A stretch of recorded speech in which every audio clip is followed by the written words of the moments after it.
तुम्हाला नावं ऐकली तर धक्का बसेल. जी लोक मर्सिडीज मधून फिरतायत, लॅम्बोर्गिनीतनं फिरतायत, मर्सिडीज वापरतायत, रेंज रोवर वापरतायत, त्यांच्या घरामध्ये गायी आहेत बरं काय.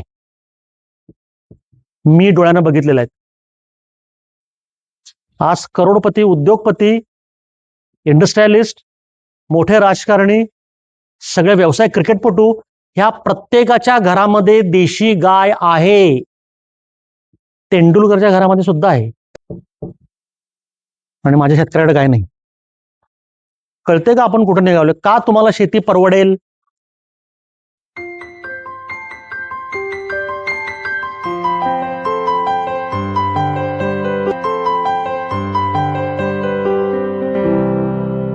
सगळे शेतकरी आणि ग्रामस्थ या सर्वांना माझा मनापासून नमस्कार. माझं नाव राहुल टोपले. माझं मूळ गाव कोल्हापूर.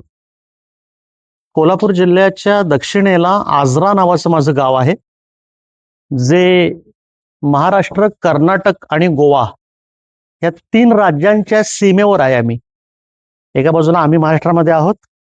आमच्यापासून साधारण 50 किलोमीटरवर गोवा आणि 50 किलोमीटरवर कर्नाटक.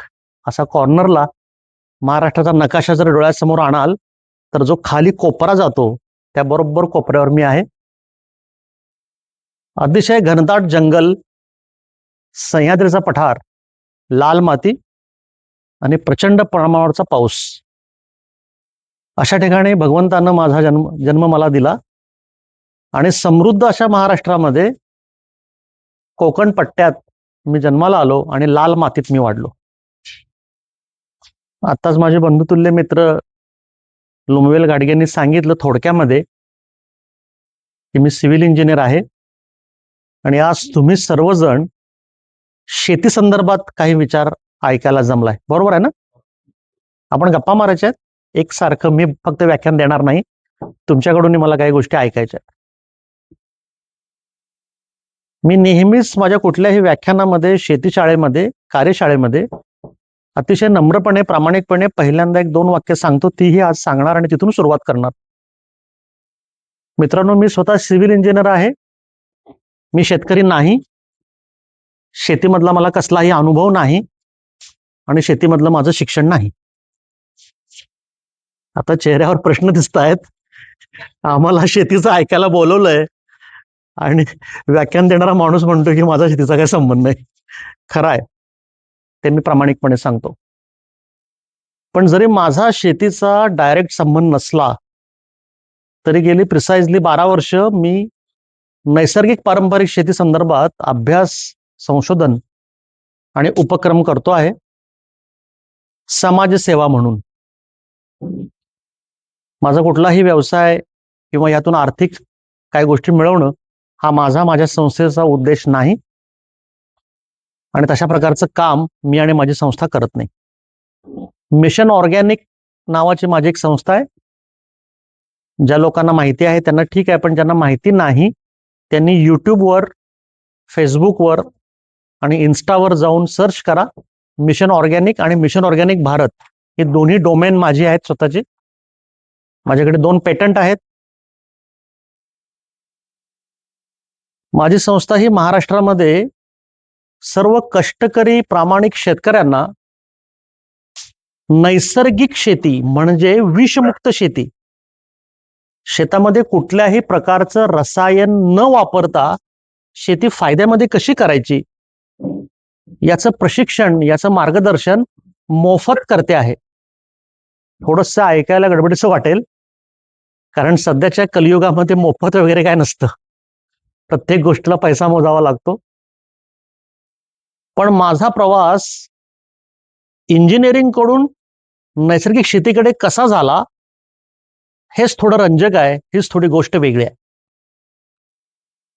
आत्ताच घडगे साहेबांनी सांगितलं ते थोडक्यात, मी जास्त सांगत नाही त्या गोष्टीविषयी. माझ्या मित्रांना कॅन्सर झाला पुण्यामध्ये,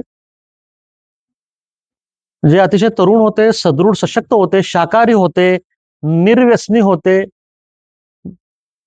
तब्येत जबरदस्त चांगली, फ्रिक, दररोज व्यायाम, कडधान्य, भाजीपाला, सॅलेड, ज्यूस, असा सगळा पौष्टिक आहार घेणारा आध्यात्मिक माझा मित्र, जो स्वतः सायकलपटू होता, सायकलपटू म्हणजे गल्ली घरात सायकल मारणं नव्हे बरं का. तो 150-200 किलोमीटर सायकल मारत होता. पुणा बेस होता. पुण्यातून कधीतरी खोपोलीला यायचं, पुण्यातून साताऱ्याला जायचं, पुण्यातून अहमदनगरला जायचं, पुण्यातून नाशिकला जायचं. असलं काहीतरी वेडेपणा होता. आणि मनापासून तो सायकलपटू होता. व्यायाम करणं, तब्येत चांगली ठेवणं हा त्याचा आवड, त्याचा शौक होता. आणि अशा माझ्या लाडक्या मित्राला कॅन्सर झाला. आणि जेव्हा त्याला कॅन्सर झाला तेव्हा सर्वसामान्य माणसांच्या प्रमाणे आमचा सुद्धा अहंकार आडवा आला. कारण सध्या मनुष्याचे 2 मोठे प्रॉब्लेम आहेत, एक अहंकार आणि एक स्वार्थ. त्याच्यावर माणसाच्यात काय शिल्लक नाही राहिलेलं आता.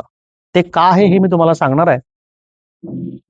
आणि जेव्हा आमच्या मित्राला कॅन्सर झाला तेव्हा आम्हाला असं वाटलं की आम्ही पुण्यामध्ये होतो. पुण्यामध्ये पण मोठे मोठे दवाखाने आहेत, चांगले डॉक्टर आहेत. मुंबईत तर आम्हाला 1-1.5 तासाच्या अंतरावर टाटा हॉस्पिटल कॅन्सरचं. आमच्याकडे व्यवस्थित पैसा होता भगवंताच्या कृपेनं. आमचं काम धंदा व्यवस्थित चालू होता, आजही चालू आहे.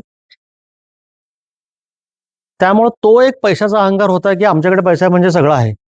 एक भ्रम असतो डोक्यामध्ये, तो आमच्याही होता. ही आमची चूक झाली, ते मी आज मान्य करतो. आणि त्या अहंकारापोटी आम्ही खूप लाईटली घेतलं कॅन्सर. अनेक डॉक्टरांना भेटलो जे माझे मित्रमैत्रिणी आहेत, आजही टाटाला वरिष्ठ डॉक्टर आहेत, ते माझे मित्र आहेत.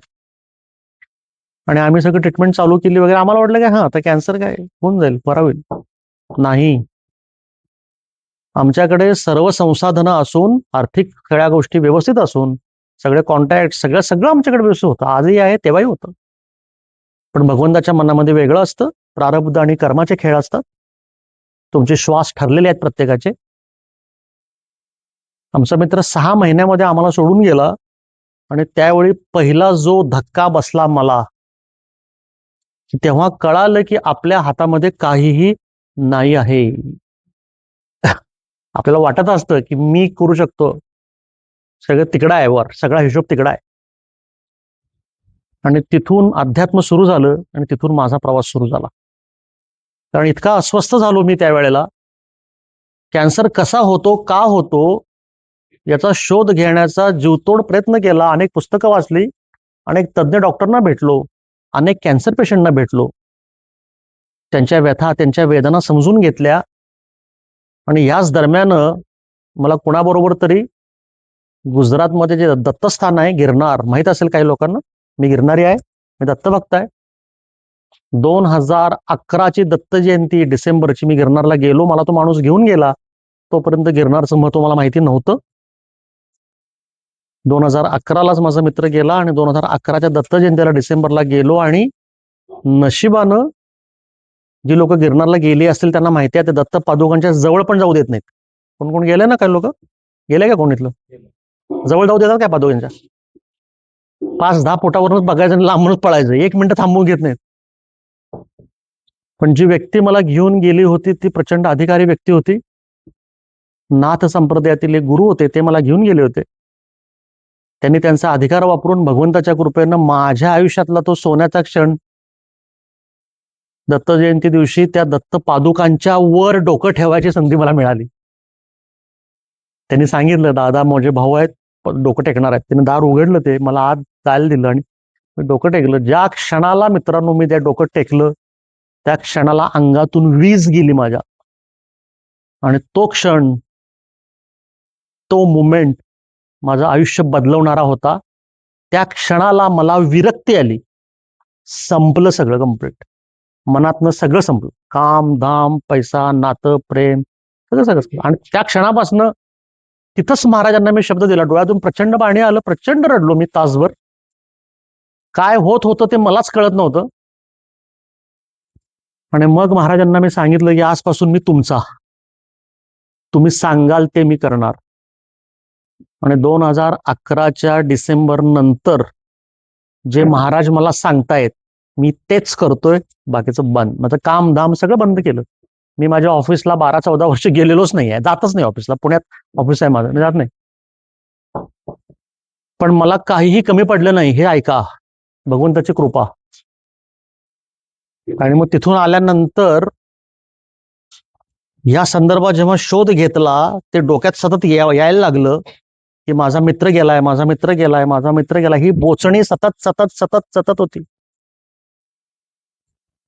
आणि मग जेव्हा काही डॉक्टरना भेटलो, काही शोध प्रबंध वाचले, काही अभ्यासपूर्ण गोष्टी केल्या, त्यानंतर माझ्या लक्षात आलं मित्रांनो, तुम्ही आणि मी जे दिवसभर अन्न खातो आहोत, सकाळी उठल्यापासून झोपेपर्यंत मनुष्य प्राण्याला जगण्यासाठी अन्न खावं लागतं, बरोबर ना?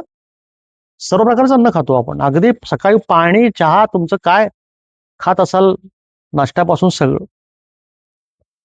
ह्या अन्नामध्ये विविध प्रकारची विषारी रसायनं आलेली आहेत, येत आहेत, आणि ही सगळी जहरीली विषारी रसायनं अन्नामार्फत तुमच्या माझ्या जे पोटात जात आहेत, ह्या रसायनांच्या मार्फत तुम्हाला आणि मला विविध प्रकारचे आजार, असाध्य आजार होत आहेत.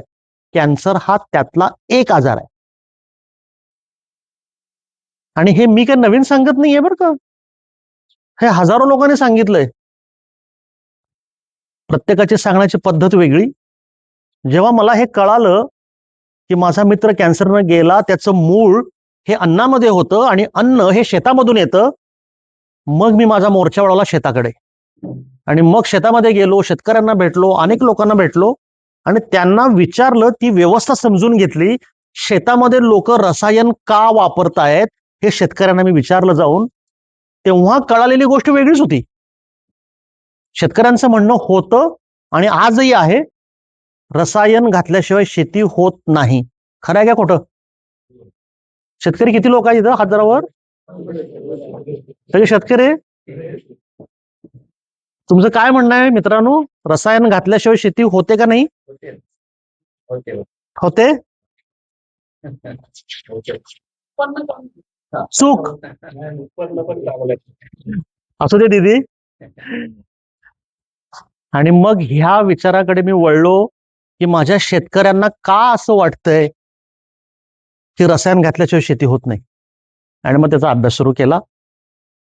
माझा अभ्यासाचा संशोधनाचा विषय शेती आणि अध्यात्म आहे, कारण मी अध्यात्म मार्गी शेतीकडे आलो. कळालं? पुढच्या तुमच्या 2, 4, 5, 10 तासामध्ये तुम्हाला वारंवार अध्यात्म कळणार आहे, कारण माझा बेस अध्यात्म आहे, माझा बेस दत्तगुरू आहेत, माऊली आहेत, आणि मी महाराजांच्या कृपेनं, त्यांच्या आदेशानं, आशीर्वादानंच काम करतोय. माझ्या मागे तीच शक्ती आहे, तीच ताकद आहे. आज 12 वर्ष महाराष्ट्रामध्ये 36 जिल्ह्यामध्ये प्रिसाइजली 330 तालुक्यामध्ये आम्ही काम करतोय. 3.5 पावणे 4 लाख शेतकरी माझ्याबरोबर काम करतायत, विना रसायन शेतीचं फायद्यातलं. त्या सगळ्या शेतकऱ्यांना दिदी उत्पन्न कमी आलेलं नाही. रसायन सोडल्यानंतर त्यांची उत्पन्न वाढलेली आहेत. जे तुम्हाला वाटतं तो गैरसमज आहे. रासायनिक कंपन्या आणि भांडवलशाही लोकांनी माझ्या शेतकऱ्याच्या मनामध्ये हे सगळे गैरसमज पसरवलेले आहेत, घातलेले आहेत, आणि ही भीती घातलेली आहे तुम्हाला.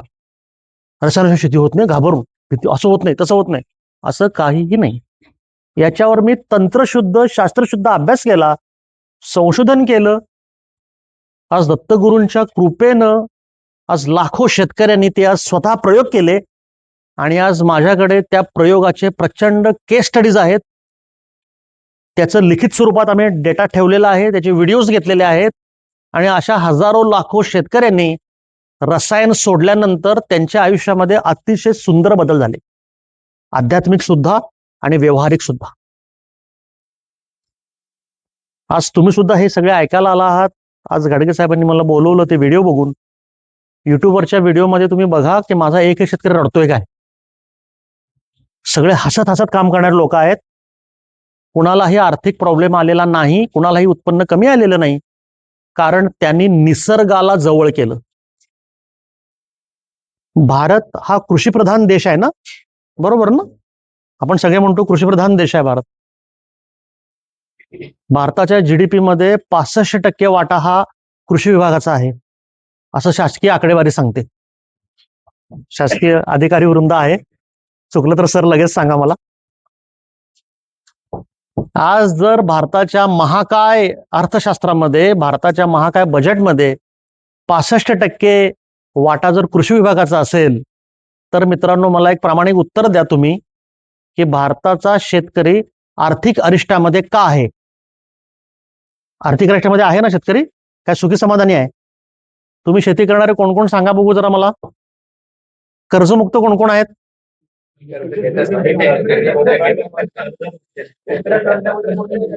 कोणी घेत नाही कर्ज. बेस्ट. बस बस.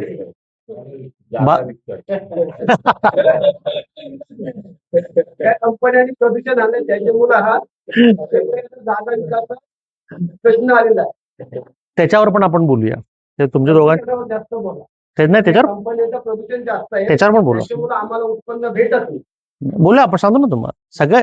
तुम्हाला मला हे सगळ्यांना एक विनंती करायची आहे की तुमचे आत्ता हे 2 प्रश्न बाहेर आले, तुम्ही स्वतः मला काही गोष्टी विचारा, आपण चर्चा करूया त्याच्यावर. मला या काही गोष्टी समजून घ्यायच्या आहेत. नाही बोलत बोलत प्लीज प्लीज, असं काही नाही, बिंदास बिंदास बोला. आपण चर्चा गप्पा मारायच्या आहेत, काय फॉर्मॅलिटी नाही आहे इथं. तुमच्यावर कसं आहे हो मी, तुम्ही काय चिंता करू नका, मी काय फार काय चंद्रावरून आलेलो नाही. निसर्ग आधारित शेती जेव्हा याचा पॅटर्न, याचा अभ्यास आम्ही चालू केला तेव्हा अत्यंत विस्मयकारक गोष्टी आम्हाला आढळल्या आणि मी स्वतः आधी आश्चर्यचकित झालो. हे माझ्या शेतकऱ्यांना का माहिती नाहीये. कारण अखंड महाराष्ट्रातल्या भारतातले शेतकरी आज प्रचंड कर्जाच्या ओझ्याखाली आहेत आणि सरकार काय फुकट देतंय एवढंच बघतायत, दुसरं काय नाही. कारण लोकांना सगळं फुकट पाहिजे, हे चुकीचं आहे.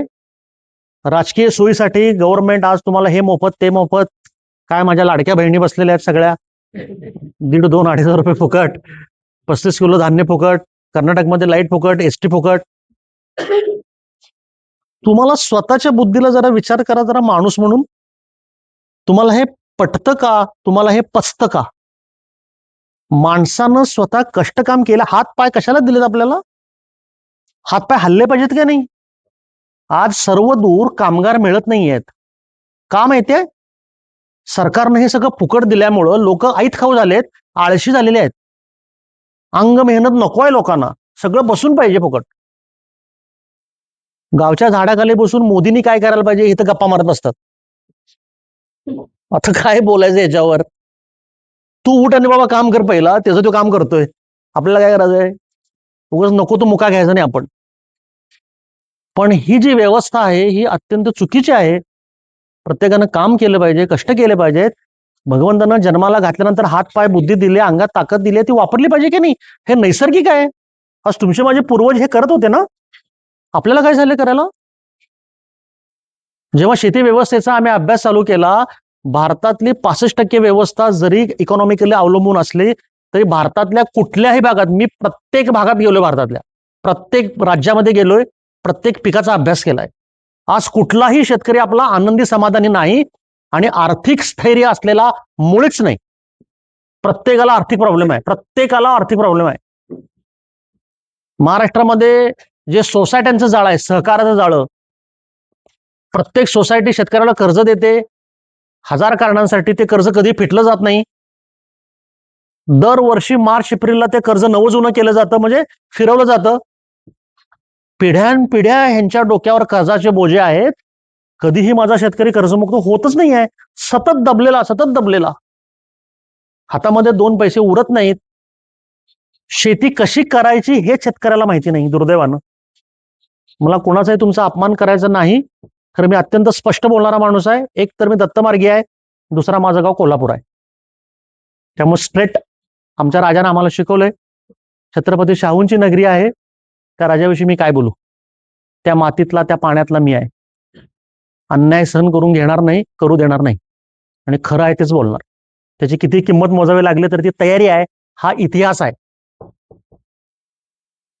मला तुमचा कोणाचाही अपमान करायचा नाही, पण तुम्ही हे समजून घ्या, मी गेली 10-12 वर्ष काम करतोय, माझ्या हजारो शेतीशाळा व्याख्यानं झालेली आहेत आणि लाखो लोकांच्यावर मी काम केलंय, ग्राउंडवर जाऊन, ऑफिसमध्ये बसून नव्हे.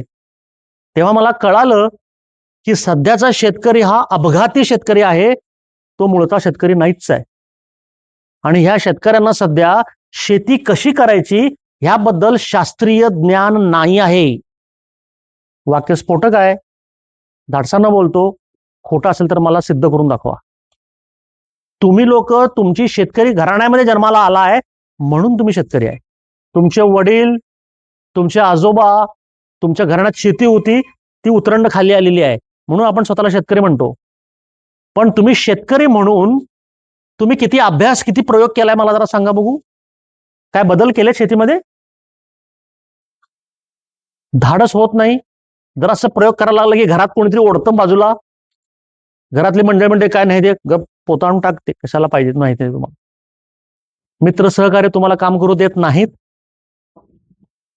कारण शेती व्यवस्था ही प्रचंड वेगळी आहे भारतातली. जसं भारतातलं आयुर्वेद महत्वाचं आहे, जसं भारतातलं अध्यात्म महत्वाचं आहे, तसं भारतातली पारंपरिक शेती सुद्धा महत्वाची आहे. परकीय लोक भारतातली शेती बघून शिकून तिकडे शेती करतायत आणि आता तीच लोक आम्हाला शिकवायला लागलेत येऊन, आणि आपण ते शिकायला लागलोय. पण मित्रांनो, तुमचे पूर्वज ज्या प्रकारे शेती करत होते ती शेती खरी शेती, ती पारंपरिक आणि नैसर्गिक शेती.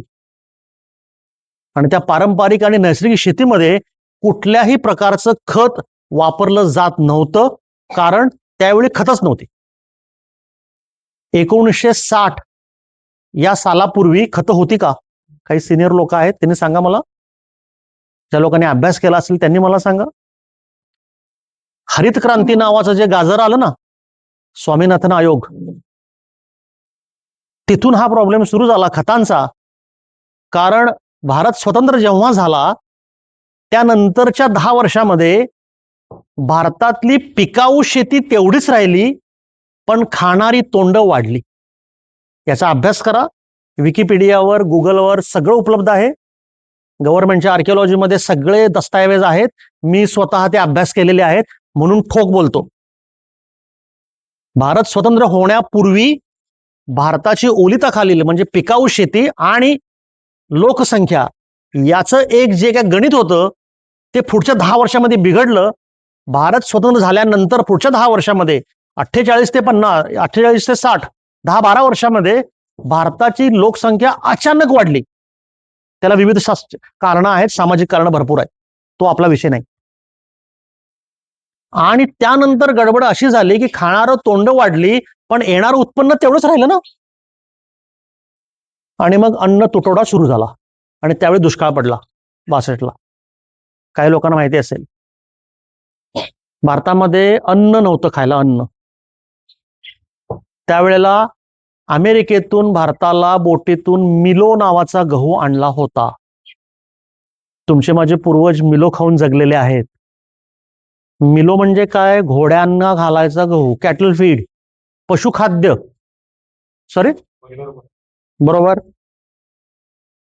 तुमच्या माझ्या पूर्वजांनी अशी वेळ आली की अमेरिकेतून बोटीतून मिलो आणलेलं होतं, पशुखाद्य आणलेलं होतं, तो गहू खाल्लाय आपल्या लोकांनी आणि जगलेले आहेत. त्यावेळी जेव्हा हडकंप उडाला, जेव्हा भारतात दारिद्र्य वाढलं, लोकांचं खायला काय मिळेना, भूकमार सुरू झाली, त्यावेळेला सरकारनं समिती गठीत केली, स्वामीनाथन, कृषीतज्ञ, आणि मग परदेशी काही लोक त्याच्यामध्ये होती. आणि भारतातल्या आवाढव्य लोकसंख्येमध्ये लोकांना खायला उत्पन्न मिळायला पाहिजे ह्यासाठी पहिल्यांदा भारतामध्ये 1960 नंतर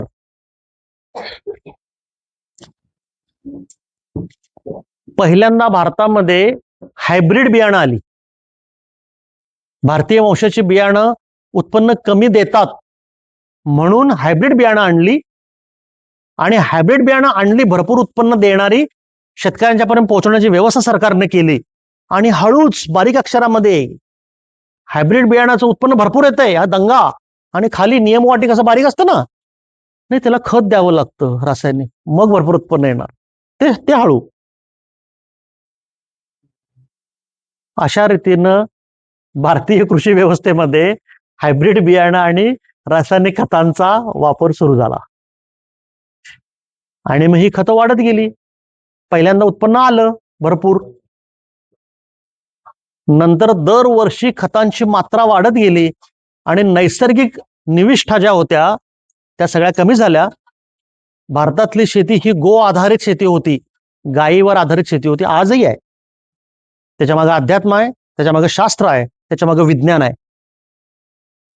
पण आज माझ्या कुठल्याही शेतकऱ्याकडे देशी गाय परकीय लोकांनी, धनदांडग्या लोकांनी, व्यापारी वृत्तीच्या भांडवलशाही लोकांनी आणि रासायनिक कंपन्यांच्या माफियांनी भारतातली कृषी व्यवस्था ताब्यात घेऊन पहिल्यांदा संपवली. तुमची माझी देशी बियाणं संपवली. पहिला देशी बियाणं आहेत का शिल्लक? देशी गाय शिल्लक आहे का? जो भारतीय कृषी व्यवस्थेतील महत्वाच्या गोष्टी होत्या त्याच्यावर पहिला घाला घातला, ते संपवल्या. आज तुमच्याकडे देशी गायच्या जागेला रिप्लेसला HF जर्सी गाय आलेल्या आहेत. ती गायच नाही आहे मुळात.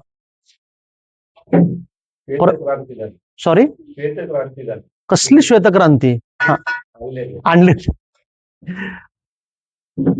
देशी गायच्या जागी ही जी गाय आणली ही प्रयोगशाळेत तयार केलेला कृत्रिम क्लोन आहे. त्याच्यामध्ये डुकराचे जीन्स आहेत. जर्सी गायला डोळ्यासमोर ठेवून तुम्ही साईडला डुक्कर डोळ्यासमोर आणा बघू, जरा वाटते का एकसारखं काहीतरी? साधं सोपं तुम्हाला सांगतो, टेस्टिमोनियल ज्यांच्याकडे भरपूर दूध देणाऱ्या जर्सी गायी असतील, ज्याच्यामुळं समाजामध्ये, देशामध्ये विविध प्रकारचे आजार पसरले हे सिद्ध आहे. त्याचा रिसर्च पेपर आहे अवेलेबल. हैदराबादमध्ये रिसर्च पेपर काढलेला आहे त्याचा. जर्सी गायीच्या दुधापासून ब्लड प्रेशर, शुगर आणि तत्सम आजार होत आहेत आणि आपण ते दूध पितोय, दुग्धजन्य पदार्थ खातोय. जर्सी गाय कधीतरी हंबरलेली ऐकली आहे का कोणी? देशी गाय हंबरते माहिती आहे? सगळ्यांनी ऐकले. देशी गाय आपली हंबरते, तिच्या ओरडण्याला आपण हंबरणं म्हणतो. जर्सी गाय कधी कोणी हंबरलेली ऐकली आहे का? हंबरतच नाही, ती ओरडते. ते ओरडणं भीषण आणि भेसूर असतं, तुम्हाला भीती वाटेल असं असतं. जर्सी गाय हंबरत नाही, कारण ती गाय नाही. नंबर 2, आपल्या भारतीय वंशाच्या देशी गायला, कुठलीही भारतीय वंशाची गाय बरं का, कोकण गिड्डा असेल, खिलार असेल, तुमच्या राजस्थान पट्ट्यातल्या गायी असतील, कुठली अखंड भारतातली कुठली गाय जिला वशिंड आहे ती भारतीय वंशाची गाय. जर्सी गायला वशिंड आहे का? फ्लॅट, ती गायच नाही टेक्निकली. भारतीय वंशाची कुठलीही गाय स्वतःच्या बाळाला, स्वतःच्या पाडसाला, फक्त स्वतःच्या बाळाला दूध देते. भारतीय वंशाची गाय दुसऱ्या बाळाला जवळ घेत लात मारून बाहेर काढते लहान जर. जर्सी गाय माहिती आहे का तुम्हाला? जर्सी गायला कुठलं पण बाळ चालतंय, तिला लगेच पाना पडतो. आज माझ्या माता माऊली आहेत, त्यांचा मनापासून आदर करून आई किंवा गाय, तिला पाना कधी फिटतो माहिती आहे? त्याच्या मागे भावना असते, मातृत्वाची भावना असते. स्वतःचं बाळ आलं तरच ते आतून येतं. जर्सी गायला ती मातृत्वाची भावना नाही आहे, तिला कुठलंही बाळ आलं तरी चालतं. हे कौतुकाची गोष्ट नाही आहे, हा प्रॉब्लेम आहे. कारण तिला मातृत्व नाही, तिला आईपणाच्या संवेदना नाहीत, ती गायच नाही आहे मुळात टेक्निकली. आणि तशा गायी भारतभर पसरलेल्या आहेत. आमची 20 लिटर दूध देते, आमची 30 लिटर दूध देते, शेड्डू मारत असतात त्याच्यावर. ही विषवल्ली पसरत निघाली आहे भारतामध्ये, आपल्यात तुम्हाला मला याची जाणीवच नाही. आणि भारतीय वंशाची गाय फक्त दुधासाठी नकोय आपल्याला मित्रांनो. त्या गायीचा आध्यात्मिक ताकद प्रचंड वेगळी आहे. आम्ही त्याच्यावर अभ्यास केलाय. माझ्याबरोबर तुमच्यासारखे अनेक हजारो शेतकरी त्याच्यावर अभ्यास आणि प्रयोग करतायत, त्यांना मी मार्गदर्शन करतोय. लोकांचे जबरदस्त मला निरोप आहेत, पत्र आहेत, मेसेज आहेत. देशी गाय घरात आणल्यानंतर घराचं वातावरण प्रचंड प्रमाणावर सकारात्मक होतं, बदलतं. कारण भारतातल्या देशी गायीकडे एक जबरदस्त व्हायब्रेशनल एनर्जी आहे. म्हणून हिंदू शास्त्रामध्ये, सनातन धर्मामध्ये आपण गायीची पूजा करतो की नाही? का करतो? आपले पूर्वज वेडे होते की काय? नाही, गायीला देवासारखं मानतोय आपण, कारण त्याच्यामागे विज्ञान आहे बरं का, अंधश्रद्धा नव्हे. गायीचं जे वशिंड आहे, जे तिच्या पाठीवर मानेवर जे गोलाकार आकार आहे त्याला वशिंड म्हणतो. ते वशिंड म्हणजे सूर्यनाडी मित्रांनो.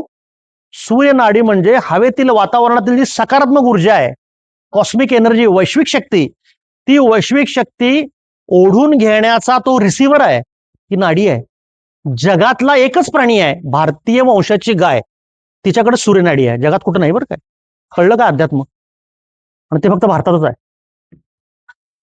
त्या सूर्यनाडीवरून, त्या वशिंडावरून जर तुम्ही दिवसाला घड्याळ लावून 5 मिनिटं हात फिरवला तर तुमची ब्लड प्रेशरची गोळी 15 दिवसामध्ये जाते. किती? करून बघा आणि मला सांगा. माझ्या हजारो शेतकऱ्यांनी हे केलेलं आहे आणि मला मेसेज आलेले आहेत, साहेब गोळी बंद झाली. होतेच. ब्लड प्रेशर नॉर्मलाइज होणं म्हणजे रक्तदाब, रक्तप्रवाह नॉर्मलाइज करण्यासाठी गायीच्या वशिंडावरचा स्पर्श लागतो. त्याला दररोज फक्त हात फिरवा, मायेनं प्रेमानं हात फिरवा.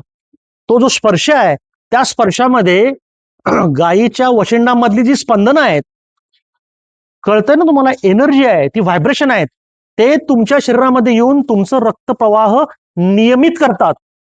गोळी संपली तुमची. हे भारतीय अध्यात्म आहे. आता तुम्हाला जे लक्षात येईल, आपल्या शास्त्रामध्ये, भारतामध्ये, सर्व धर्मामध्ये पुन्हा एकदा ऐका, भारतात शास्त्रात सर्व धर्मामध्ये गायीला स्पर्श करून पाया पडायचं असतं. पडतो की नाही आपण? आजकाल गाय रस्त्याच्या पलीकडे जर दिसली, इकडनं असं करतोय आपण. त्याला काय अर्थ नाही, त्याला स्पर्श करायचा असतो. ज्या क्षणी मित्रांनो तुम्ही गायीला स्पर्श करता, फेदर टच स्पर्श करता, त्या क्षणीला तुमच्या शरीरातील नकारात्मक ऊर्जा, तुमचा निगेटिव्ह ओरा गाय स्वतःकडे ओढून घेते आणि तुम्ही पॉझिटिव्ह राहता. म्हणून घरामध्ये गाय पाहिजे. घराच्या आसपास नकारात्मक ऊर्जा सगळी, आपण कुठेही जातो, काही करतो. आजकाल कलियुगामध्ये तर काय आपण बोलायचंच नाही, शिव्याशाप. कुठलाही माणूस कधी तुमच्याशी काय करेल तुम्हाला आम्हाला माहिती नाही. समोरून जरी हसणारा माणूस असला तरी त्याच्या हृदयात काय आहे तुम्हाला माहिती आहे? ह्या सगळ्या नकारात्मक भावना, नकारात्मक ऊर्जा गाय स्वतःकडे ओढून घेते आणि तुम्हाला इंटॅक्ट ठेवते. केरळमध्ये मला एक जबरदस्त माणूस भेटला, ह्याच कामामध्ये मी गेलो होतो.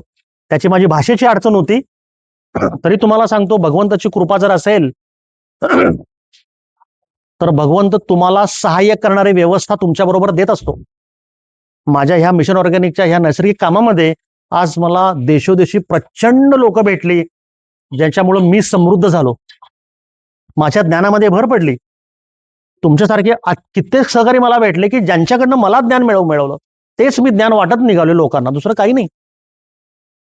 केरळमधल्या एका म्हाताऱ्या माणसानं मला सांगितलं, पूर्वीच्या काळी भारतामध्ये गायी अशा प्रकारच्या होत्या, त्या मुक्त गोठा होता ना, सोडून स्वतः चारून यायच्या, पण सगळ्या घरी यायच्या. अशा वातावरणामध्ये आयुर्वेद काय सांगते बघा, भारताची परंपरा काय सांगते बघा, हे सगळं शेतीशी निगडीत आहे बरं का. त्याचा मुख्य भाग शेतीच आहे. जुन्या काळामध्ये घरात पाळलेल्या गायी, प्रत्येक माणसाचा घरातला स्पर्श व्हायचा, तो सेन्स व्हायचा. गाय म्हणजे घरातलीच होती ना, कुटुंबातलीच होती. अशी प्रथा होती आपल्यामध्ये. जर घरातली एखादी व्यक्ती आजारी असेल, काही कारणानं कुठलाही आजार असेल, तर ती गाय तो घरातल्या कुठल्याही व्यक्तीचा आजार बरा व्हावा म्हणून जेव्हा चरायला जायची जंगलामध्ये, तेव्हा अशा विशिष्ट प्रकारच्या वनस्पती खाऊन यायची स्वतः बरं का. त्या वनस्पती खाऊन आल्यानंतर तिच्या दुधातून ते औषध तयार करून घरातल्या त्या व्यक्तीला मिळायचं आणि ती व्यक्ती बरी होत होती. मी सर्द झालो हे ऐकल्यावर. काय आहे हे? हा कुठला डॉक्टर? आणि त्यानंतर मी पुस्तकं वाचली आणि मला ते सापडलं. एका ठिकाणी उल्लेख आहे की भारतीय परंपरेमध्ये गायी ह्या चरायला जाऊन औषधी वनस्पती खाऊन यायच्या आणि घरातील लोकांचे आजार बरं करत होत्या. हे मला केरळमध्ये सांगितलं म्हाताऱ्यानं, ज्याचं माझं लँग्वेजच नाही. दुसरा कुठल्या माणसानं मला ट्रान्सलेट करून सांगितलं, ते ऐसे ऐसे बात कर रहा है. माझं मला कळालं काय.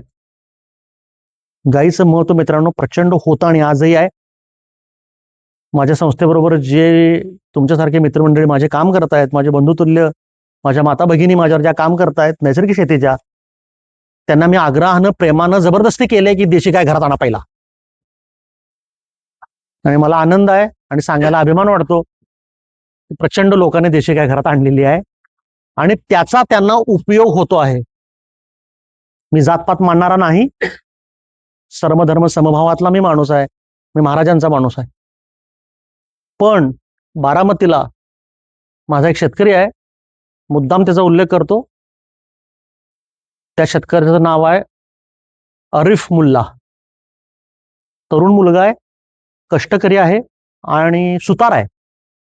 तो एका कार्यशाळेमध्ये मला भेटायला आला आणि मला म्हटलं, मौली तुम्ही हे सांगताय हे सगळं खरं आहे का हो? मग तुमची व्हिडिओ म्हणतो, देवा तू प्रयोग कर. मी म्हणतोय ते खरं आहे का नाही बघायला, तू प्रयोग कर ना. नाही, ते गाईचं सगळं बघितलं मी तुमचं, पटतंय हो मला. अरिफ मुल्लानं गाय आणली घरात देशी.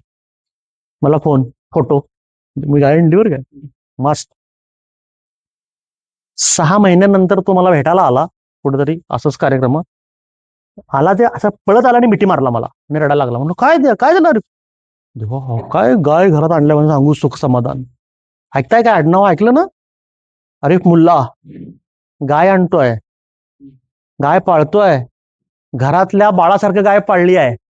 बाळ मस्त झालंय म्हटलं, गोडो एकदा आणि घरातनं फिरतंय म्हटलं मस्त. माझ्या मुलाबाळांना प्रचंड लळा लागलाय त्या गाईचा. माझी मुलं बाळ मामाकडे सुट्ट्या बाहेर जात नाहीत का, तर गाईला सोडून जावं लागतंय. एवढं त्यांचं प्रेम तयार झालंय.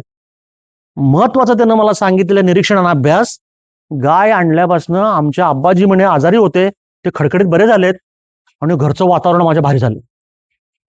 अजून काय पाहिजे?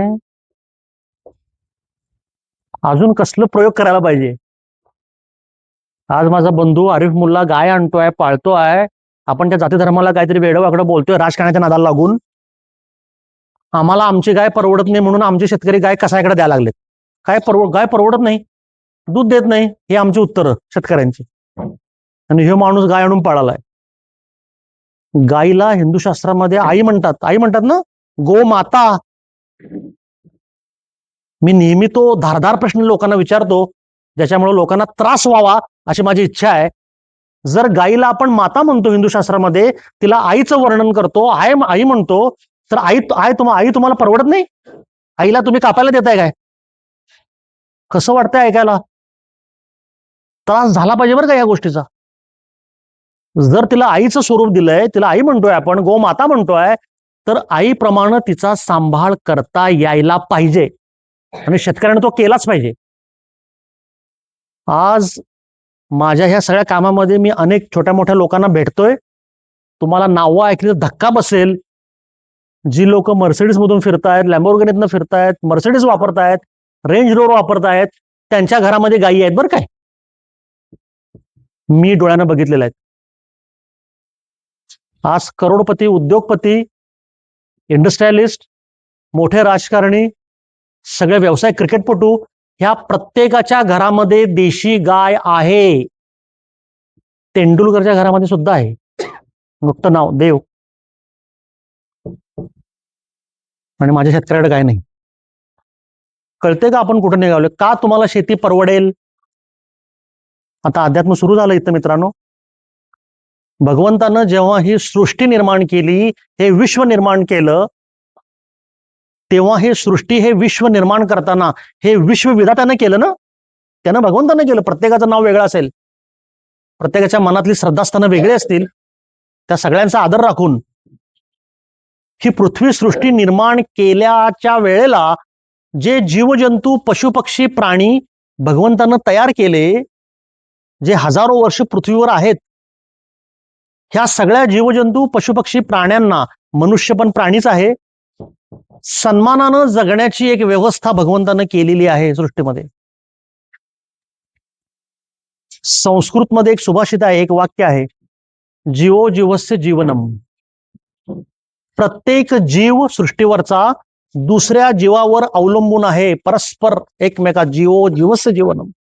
अशा सृष्टीची रचना भगवंतानं केले, जी रचना तुमच्या माझ्यासारख्या, मी पण तुमच्यामध्ये आहे, तुमच्या माझ्यासारख्या स्वार्थी आणि अहंकारी माणसानं ती भगवंताची रचना नाकारली आणि तोडली. तुम्हाला मला विश्वास नाही आहे भगवंतावर. आपल्याला वाटते सगळं मीच करतोय, माझ्यामुळेच होतंय आणि मलाच सगळं पाहिजे, असं काय नाही आहे. सृष्टीमध्ये, निसर्गामध्ये. निसर्ग आधारित शेतीमध्ये भगवंतानं तुम्हाला मला जगण्यासाठी जे स्वाभिमानाची व्यवस्था एक जी केली आहे ना, त्याच्यामध्ये तुमच्या शेतीला सुद्धा लागणाऱ्या सगळ्या गोष्टी भगवंतानं निसर्गामध्ये दिलेल्या आहेत आणि त्या मुबलक आणि मोफत आहेत. त्याला पैसाच लागत नाही. सध्या कलियुगामध्ये माणसाच्या आयुष्यामध्ये जगताना पैसा हा फार मोठा झालाय. बरोबर आहे का चुकीचं? झालाय ना? पैशाशिवाय दुसरं काय आपल्या डोक्यात येतं का? काय झालं की पैसे पाहिजे, काय झालं की पाहिजे.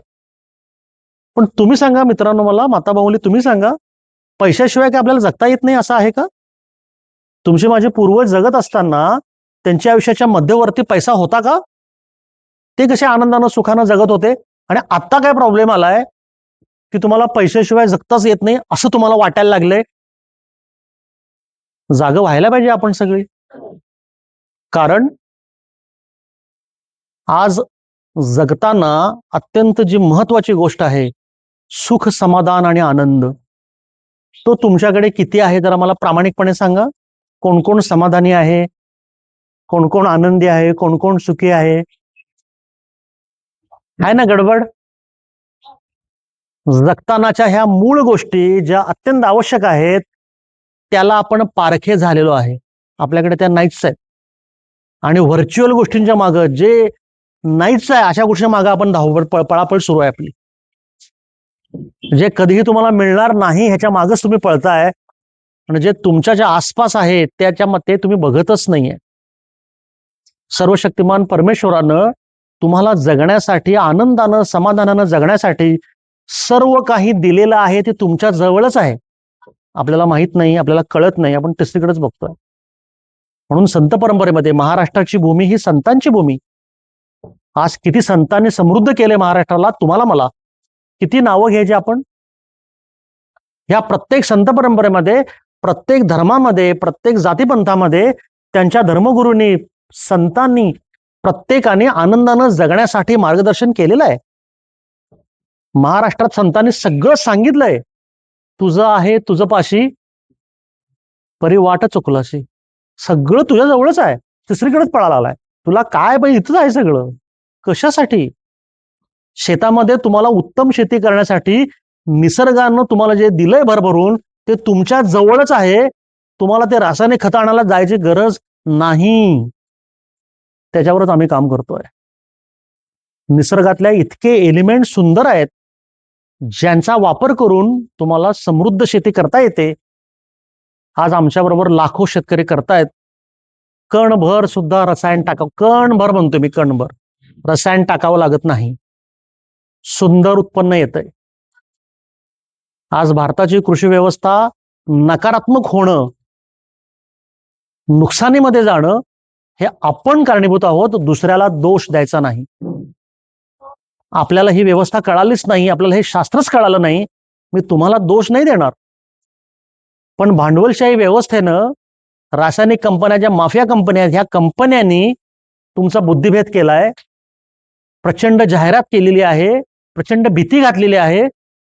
आणि आज माझ्या शेतकऱ्यांना असं वाटतंय की रसायन घातल्याशिवाय शेती येणार नाही किंवा कमी येणार. रसायन थांबवलं की 2-3 वर्ष शेतामध्ये काय येत नाही म्हणे, असं मला तुम्ही लोक सांगतात. मी लोकांना म्हणतो चला आपण जाऊया, कुठं कुठे येत नाहीत बघूया. माझ्या बरोबर काम करणाऱ्या एकाही शेतकऱ्याला नुकसान झालेलं नाही, हे अत्यंत अभिमानानं सांगतो दत्तगुरूंचं नाव घेऊन. कारण ही कृपा महाराजांची आहे, माझी नाही. ह्याच्यामध्ये कसलंही श्रेय माझं नाही. भगवंतानं फक्त आदेश दिला, त्यांच्या आदेशाने मी निस्वार्थी काम करतोय, बस. फुल स्टॉप. त्या पुढे काय नाही. फार मोठं बोलायचं नाही कोणी. मी पण नाही बोलणार, तुम्ही पण बोलायचं. जिओग्राफिकल इंडेक्स नावाची एक गोष्ट असते. आता विज्ञान सुरू झालं, शास्त्र सुरू झालं. शेतकऱ्याला ते दूर दूर तक माहित नाही. आणि लोक म्हणतात आम्ही शेतकरी, आम्ही प्रयोगशील, आणि कसले कसले काय काय मोठी नावं घेतात. साधे साध्या गोष्टी माहिती नाही आहेत. जिओग्राफिकल इंडेक्स म्हणजे तुम्ही ज्या भागामध्ये राहता. आता आज आपण रायगड जिल्ह्यामध्ये आहे. हा तालुका कुठला? अलिबाग तालुक्यामध्ये आहे. रायगड जिल्ह्यातील अलिबाग तालुक्यामधील इथलं हवामान, वातावरण इथल्या मातीची घनता, मातीची संरचना, जमिनीमध्ये असलेले न्यूट्रियंट्स नैसर्गिक, हवेमध्ये असलेला इथला खारेपणा, आर्द्रता, इथलं पर्जन्यमान, याचा अभ्यास करून भारतीय परंपरेमध्ये कुठल्या कुठल्या प्रकारची पिकं ह्या भागामध्ये येत होती, ती पिकं तुम्ही इथं घ्यायला पाहिजे. ती कोण कोण घेत आहे? काय तो पॅटर्न बदलून नवीन आपण निघालोय? याचा विचार करा. ज्या दिवशी तुम्ही निसर्गाच्या विरोधात गेला त्या दिवसापासून तुम्ही नुकसानीमध्ये आला. साधं सोपं आहे. त्याला जिओग्राफिकल इंडेक्स म्हणतात, GI म्हणतात त्याला. आपल्या शेतकऱ्यांना जिओग्राफिकल इंडेक्स माहितीच नाही, कोणी शिकवलाच नाही. शासकीय अधिकारी आहेत, मॅडम पण आहेत. आपण ऍग्रिकल्चर शिकलं. आज सन्माननीय मॅडम आहेत, तिथे एक मॅडम बसलेत, अधिकारी पण बसलेले आहेत. त्यांना विचारा, ते BSc ऍग्री MSc ऍग्री असणार आहेत. त्यांच्या BSc ऍग्री MSc ऍग्रीच्या अभ्यासक्रमामध्ये नैसर्गिक शेती हा पॅटर्न होता का? नाही आहे. सगळ्या कृषी महाविद्यालयात मी जाऊन आलोय, मला फॅकल्टी म्हणून बोलवतात. आपल्या कृषी विद्यापीठामध्ये हे दूर दूर तक माहिती नाही आहे नैसर्गिक शेती. काय शिकवणार आमच्या सन्माननीय माणसांना? आणि मग ही लोक काय तुम्हाला येऊन सांगणार नैसर्गिक शेती? सांगू शकत नाहीत, कारण दुर्दैवानं त्यांना माहिती नाहीये. त्यात त्यांचा कोणाचा दोष नाही, मी काय त्यांचा अपमान करत नाही, पण त्यांना माहितच नाही ना. बारामती कृषी संशोधन केंद्रामध्ये मला बोलवलं होतं, माझी मुलाखत होती. तिथं धडाकेबाज बोलल्यानंतर ते म्हटलं की हे आम्हाला माहित नाही. आता देशातलं एक नंबरचं पवार साहेबांचं संस्थान KVK आहे, ATDC आहे, अटल इन्क्युबेशन सेंटर, 100 कोटी रुपये दिलेत मोदींनी. मोठ्याच्या मोठं 10 मजली कृषी संशोधन उभा केलंय. तिथं इन्क्युबेटिव्ह म्हणून माझं नाव लिहून ठेवलेत, मला न विचारता. पण नैसर्गिक शेती माहिती नाही. आज तुम्ही ज्या जमिनीमध्ये शेती करता आहात त्या जमिनीचं आरोग्य असतं हे किती लोकांना माहिती आहे? तुम्ही शेतकरी म्हणून मला सांगा. तुम्ही किती लोकांनी मातीची तपासणी केली आहे, परीक्षण केलंय, हे मला सांगा. तुम्ही केलंय? 2, 3, 4, 5, 6, 7. कारण मित्रांनो, मातीचं आरोग्य तपासल्याशिवाय शेती करता येत नाही, लक्षात ठेवा. आणि हे कुणीच करत नाही. नगण्य आहे, नगण्य. शेतकऱ्यांना हे माहितच नाही की मातीचं आरोग्य असतं. जसं तुमचं माझं आरोग्य आहे, तुमची माझी तब्येत आहे, तसं त्या मातीचं पण आरोग्य आहे. माती जिवंत असते. सध्याची माती जिवंत नाही आहे. तुफानी रसायन घातल्यानंतर मातीच्या कणांची संरचना बिघडलेली आहे. शास्त्रीय दृष्ट्या जमीन मृत झालेली आहे, क्षारपण झालेली आहे. सेंद्रिय कर्ब 0.5च्या बिलो आलेला आहे. कोल्हापूर जिल्ह्यामध्ये शिरोळ नावाचा तालुका आहे, प्रचंड भाजीपाला उत्पादन. नरसोबाची वाडी फेमस, तुम्हाला माहिती, दत्तस्थान, तो पट्टा. कृष्णाकाठची वांगी फेमस अजूनही आहेत असं म्हणतात लोक माझ्या जिल्ह्यामध्ये. आता त्या भाजीला कोण तोंडच लावत नाही, हात पण लावत नाही. जयसिंगपूरची गाडी आली की लांब नाही म्हणतात, पहिला कॅन्सरची गाडी म्हणतायत. का माहितीये? त्या तालुक्यामध्ये प्रचंड रासायनिक औषधं वापरल्यामुळे तालुका कॅन्सरग्रस्त झालेला आहे. ऐका, आणि हे मी म्हणत नाहीये, महाराष्ट्र शासनाचा कृषी विभाग म्हणतोय, आरोग्य विभाग म्हणतोय. रिपोर्ट आहे माझ्याकडे. भाजीपाल्यावर एवढी अतोनात औषधं मारली, खतं घातलेली आहेत, अखंड तालुका कॅन्सरग्रस्त शासनानं जाहीर केलाय. प्रत्येक शेतकऱ्याच्या घरामध्ये गेल्यानंतर फोटो आणि हार दिसतोच, तरुण मुलग्याचा किंवा सुनेचा किंवा कुणाचा. म्हणून काय काय मिळवलं हो शेतकऱ्यांनी? घरातली उमदी माणसं जाऊन पैसे कोणी मिळवले नाहीत बरं काय, ते भ्रम आहे. म्हणजे एवढ्या औषधं मारून पैसे मिळवलेत का? घरपती कॅन्सर माणूस आहे, घरपती. प्रत्येक घरात कॅन्सरचा माणूस आहे. कुठं निघालोय बघा आपण? ज्या प्रकारे रसायन मारलं जमिनीवर, 70% जमिनी क्षारपड झाल्या, नापीक झाल्या, मीठ फुटलं. 0.3 0.2 सेंद्रिय कर्ब झालाय, खलास. जमीन दगडासारखी घट्ट झाली आहे. काय करायचं आता? 6 वर्षापूर्वी त्या तालुक्यामध्ये अशाच कृषी सांगितलं, हात जोडून सांगितलं, देवानो थांबवा, ते करू नका, करू नका, शेती संपणार तुमची. तुम्ही काय सांगता? अहंकार.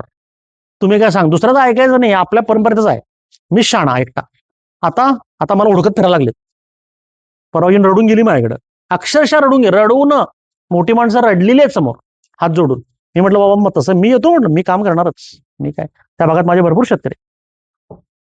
रसायन थांबवायला पाहिजे.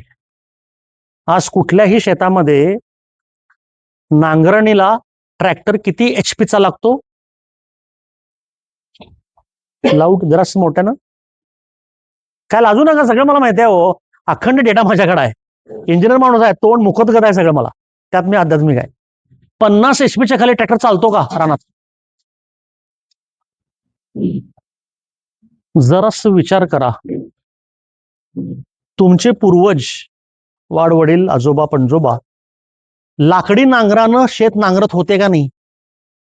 अजूनही काही घरामध्ये लाकडी नांगर टांगलेले आहेत, मी बघितलेले आहेत, अजूनही आहेत. म्हणजे मी काय 500-600 वर्षापूर्वीच पुराण सांगत नाही, 50, 25, 30 वर्षापूर्वीच बोलतोय. लाकडी नांगरानं आपली जमीन, आपले पूर्वज नांगरत होते. म्हणजे जमीन किती छान समृद्ध होती, मग भुसभुशीत होती. साधं सोपं व्यवहारिक. अशी जमीन जी लाकडी नांगरानं नांगरली जात होती, ती जमीन आज 50 HP च्या ट्रॅक्टरला सुद्धा नांगरली जात नाही. फाळ अडकतोय. जे ट्रॅक्टर चालवत असतील त्यांना त्याचा अनुभव आहे. मागे पुढे करावं लागतंय. ट्रॅक्टरचं इंजिन गरम होतंय आणि चालवणारा माणूस सुद्धा गरम होतोय. कधी एकदा हे उरकतो, अडकतं ना ते. सोपं नाही येते. आता सोन्यासारखी मऊ भुसभुशीत सुंदर जमीन तुम्ही रसायन घालून दगडाची केलेली आहे. कळते का? तुम्ही जमीन मृत केलेली आहे. त्या जमिनीमध्ये कुठलेही नैसर्गिक जीवजंतू, जीवाणू नाही आहेत. आणि तुम्हाला वाटते भरपूर उत्पन्न यावं, येईल? संपला बघा विषय. अशी गंमत आहे. तुम्हाला हे माहितीच नाही आहे की समृद्ध नैसर्गिक छान जमिनीचा तुम्ही सत्यानाश कसा आणि का केला. आज शेतकऱ्यांना, माझ्या भोळ्याबावड्या शेतकऱ्यांना हे माहितच नाही. लोक सांगतायत युरिया DAP लागवड काय 19 काय 1000 लिस्ट एवढी, आणखी तारीख कशा करता ते, का त्याची गरज आहे का तुम्हाला? पहिला माझं ठाम म्हणणं आहे की कुठल्याही प्रकारच्या शेतीला, कुठल्याही प्रकारच्या पिकाला, जमिनीला रसायनाची गरज नव्हती, आजही नाही आहे आणि कधी नसणार. मग तुम्ही म्हणाल की मग एवढ्या मोठ्या कंपन्या, एवढी मोठी दुकानं आणि एवढं सगळं काय आहे? सगळं पैसा आधारित आहे. RCF तुमच्या इथेच आहे ना? तर काय बोलायचं ह्याच्यावर? RCF मधले एक रिटायर्ड मॅनेजर मला भेटायला आले होते खाजगीमध्ये, अनऑफिशियल. तसं त्यांचं म्हणणं होतं. भगवानानं, परमेश्वरानं त्यांना माझ्याकडे पाठवलं बरं काय. त्या माणसानं मला जे काय सांगितलंय, 2 दिवस मी स्वतः जेवलो नाही. म्हणजे त्या अर्थानं नव्हे की मी, माझं डोकंच काम देईना 2 दिवस. त्यानं माझे व्हिडिओ बघितले, इथलेच तुमच्याच भागातले. मला म्हणाले माऊली माझं नाव तेवढं घेऊ नका. म्हणून घेत नाही, काळजी करू नका. पण तुमचे व्हिडिओ बघून मी अस्वस्थ झालो. तुम्ही ज्या पोटतिडकीनं काम करताय, तर तुम्हाला काही अंतर्गत गोष्टींची माहिती असायला हवी. म्हणून तो माणूस स्वतःच्या खर्चानं कोल्हापूरला आला इथनं, आणि मला खाजगीमध्ये माझ्यावर 4-5 तास त्यानं गप्पा मारल्या आणि त्यानं प्रचंड रासायनिक कंपन्यांच्या काही गोष्टी मला सांगितल्या. मी ओपनली सांगतोय गावाला, मी घाबरत नाही कोणाला. कारण महाराजांचा वरदस्त आहे माझ्यावर 100%. कारण घाबरायचं असतं तर मी हे शिवधनुष्य उचललंच नसतं. म्हणून तुम्हाला सांगितलं की माझं गाव कोल्हापूर आहे. माझ्या मातीमध्ये, पाण्यामध्येच ते धाडस आहे पहिल्यापासून.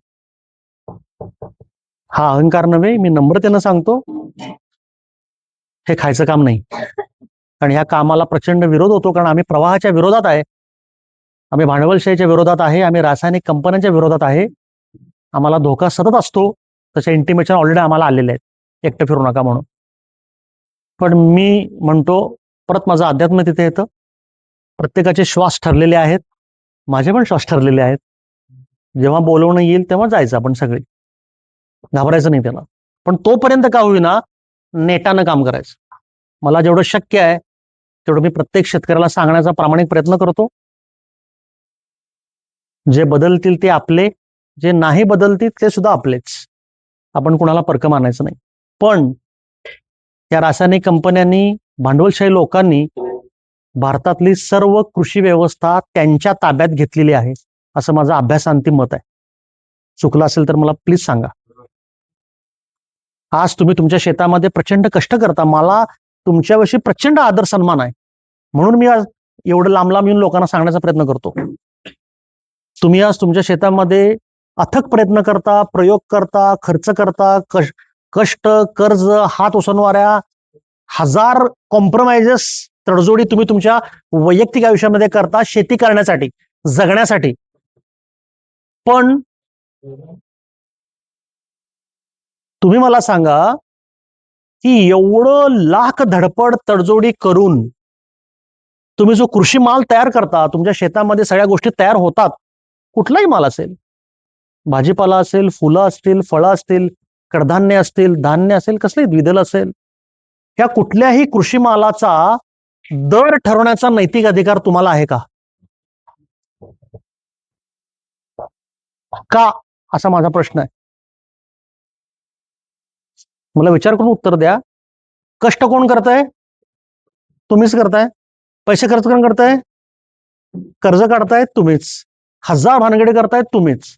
सगळं जर तुम्ही करताय तर तुम्ही कष्ट केलेल्या गोष्टीचा दर ठरवण्याचा नैसर्गिक नैतिक अधिकार तुम्हाला असला पाहिजे. तो का नाही आहे, याचं उत्तर द्या मला. तुमच्या स्वतःच्या मनाला ही गोष्ट पटते? एक साधं मी तुम्हाला व्यवहारिक उदाहरण देतो. सामाजिक जीवनामध्ये, कौटुंबिक जीवनामध्ये जगत असताना अशी कुठली गोष्ट आहे, तुम्ही विचार करा.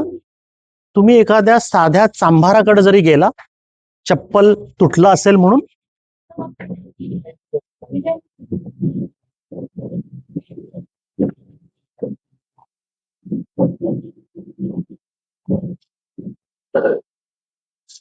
साधं चप्पल तुटलं असेल म्हणून जर तुम्ही एखाद्या चांभाराकडे गेला, तर ते तुटलेलं चप्पल बघितल्यानंतर, एक्झामिन केल्यानंतर चांभार तुम्हाला पहिल्यांदा म्हणतो की माझे 30 रुपये होणार. हा, बरोबर. तुम्ही जोपर्यंत हो म्हणत नाही तोपर्यंत तो ते शिवायला हातात घेतो. तुम्ही घरामध्ये वायरमन, फॅब्रिकेटर, रंग काढणारा, गवंडी, कुठलाही कष्ट करणारा मोलमजूर, शेतामध्ये माणूस, जेवण करायला कोणी घेतलं, हाताखाली कोणी घेतलं, तर तो माणूस जे कष्ट करणार आहे त्याच्या कष्टाच्या मेहनतीचा जे मोल आहे तो ते पहिल्यांदा सांगतो. तुम्ही होय म्हणाल्यानंतर तो काम चालू करतो. मग माझा स्वाभिमानी शेतकरी स्वतः कष्ट केलेल्या शेतातील उत्पन्नाचे पैसे स्वतः का सांगत नाही? जरा मला सांगा बघू. बरोबर आहे का चुकीचं आहे? कष्ट तुम्ही करताय, तुम्हीच तर ठरवलं पाहिजे ना माता माऊली. बरोबर. कष्ट तुम्ही केल्यावर तुम्ही म्हटलं पाहिजे की बाबा मी आज नाचणी केली आहे, मी आज भात केलाय, 50 रुपये माझं किंमत आहे. एपीएमसी मार्केटमध्ये, मार्केट यार्डामध्ये, बाजार समितीमध्ये मान खाली घालून अपमानास्पद माझा शेतकरी माल घेऊन खाली मान घालून तिथं थांबतो आणि स्टूलावर उभारलेला पट्टी काढणारा माणूस व्यापाऱ्यांच्याकडे बघून डोळे मिचकवून त्यांच्या फेवरमध्ये तुमच्या कष्टाचं नुकसानीमधलं मोल करतो, तेव्हा तुम्ही शांत का बसता? याचं उत्तर मला पाहिजे. हे खरं आहे का खोटं आहे? मी जाऊन बघितलंय बरं का, मी कुठलं वाचून आलेलो नाही. मी तुमच्या एपीएमसीला पण वाशीचा गेलोय, अनेक कृषी उत्पन्न समितीमध्ये पण गेलोय. सकाळी 3 वाजता 4 वाजता भाजीपाला आणणारे शेतकरी कसं थंडीमध्ये अंगावर कपडे नसताना उपाशी पोटी कुडकुडून माझा शेतकरी कसा येतो त्याचं दुःख मी स्वतः बघितलंय. आणि आल्यानंतर तो काय करतो, मेथीची पिंडी 2 रुपये पाहिजे तर घेऊन जा. कित्येक वेळेला ट्रान्सपोर्टचे पैसे द्यायला नसतात. टोमॅटो बघताय ना, टोमॅटो रस्त्यावर फेकलेले असतात. त्या कष्टाला, त्या हिमतीला काय मोल नाही, त्याला काय सन्मान नाही. तो तुमच्या माझ्यासारखा माणूसच आहे ना. मग आपली व्यवस्था कुठे जाते अशा वेळेला? अशा वेळेला माणुसकी कुठे जाते? आणि अशा वेळेला तुम्ही कष्टकरी शेतकरी शांत का बसता खाली मान घालून? याचं उत्तर मला द्या. तुम्ही शेतकरी आहात ना? स्वाभिमानी, मगाशीच तुम्ही म्हणालात स्वाभिमानी. कुठं आहे तो शब्द स्वाभिमानी? कुठं आहे त्याचं वजन स्वाभिमानाचं? का आपण खाली मान घालतो? का आपण अपमानित होतो? तुम्हाला त्याने जबरदस्ती केली आहे माझ्याकडे माल घालायला या म्हणून? तुम्ही तुमची पर्यायी व्यवस्था का उभी करत नाही? तुम्ही एकत्र येऊन ह्या अन्यायाविरुद्ध का पेटून उठत नाही? आणि हे अखंड भारताचं चित्र आहे बरं का, अखंड भारताचं. आणि फक्त भारतातच हे आहे बरं का, परदेशात असं काही नाही आहे. मी जाऊन आलोय. परदेशामध्ये शेतकऱ्याला प्रचंड सन्मान दिला जातो. शेतकरी हा अन्नदाता आहे, बरोबर? आज तुम्ही लोक कष्ट करताय म्हणून माझ्यासारखा माणूस सुद्धा बसून खातोय. माझ्या मनामध्ये तुमच्या प्रती कृतज्ञता असली पाहिजे, आदर असला पाहिजे. कारण शेतकरी आज उन्हातानामध्ये कष्ट करतोय म्हणून माझ्या ताटामध्ये 2 घास अन्न मी खातोय. पण भारतामध्ये हे नाही आहे बरं का. या टिंब राजकारण्यांनी, या सगळ्या भांडवलशाही पैशावाल्या लोकांनी, रासायनिक कंपन्यांच्या माफियांनी, आणि त्याला आता प्लस नवीन आलंय फार्मामधले माफिया. रासायनिक कंपन्या माफियावाले तुम्हाला खतं वापरायला सांगून आज भारतातील तमाम लोकांचं आरोग्य बिघडवलंय. आणि बिघडलेलं आरोग्य दुरुस्त करायला आपण कुठे जातो? ही साखळी आहे, ही साखळी आहे. तुम्हाला मला संपवण्याची साखळी आहे. आणि याच्यावर व्यवस्थित पुरावे माझ्याकडे आहेत.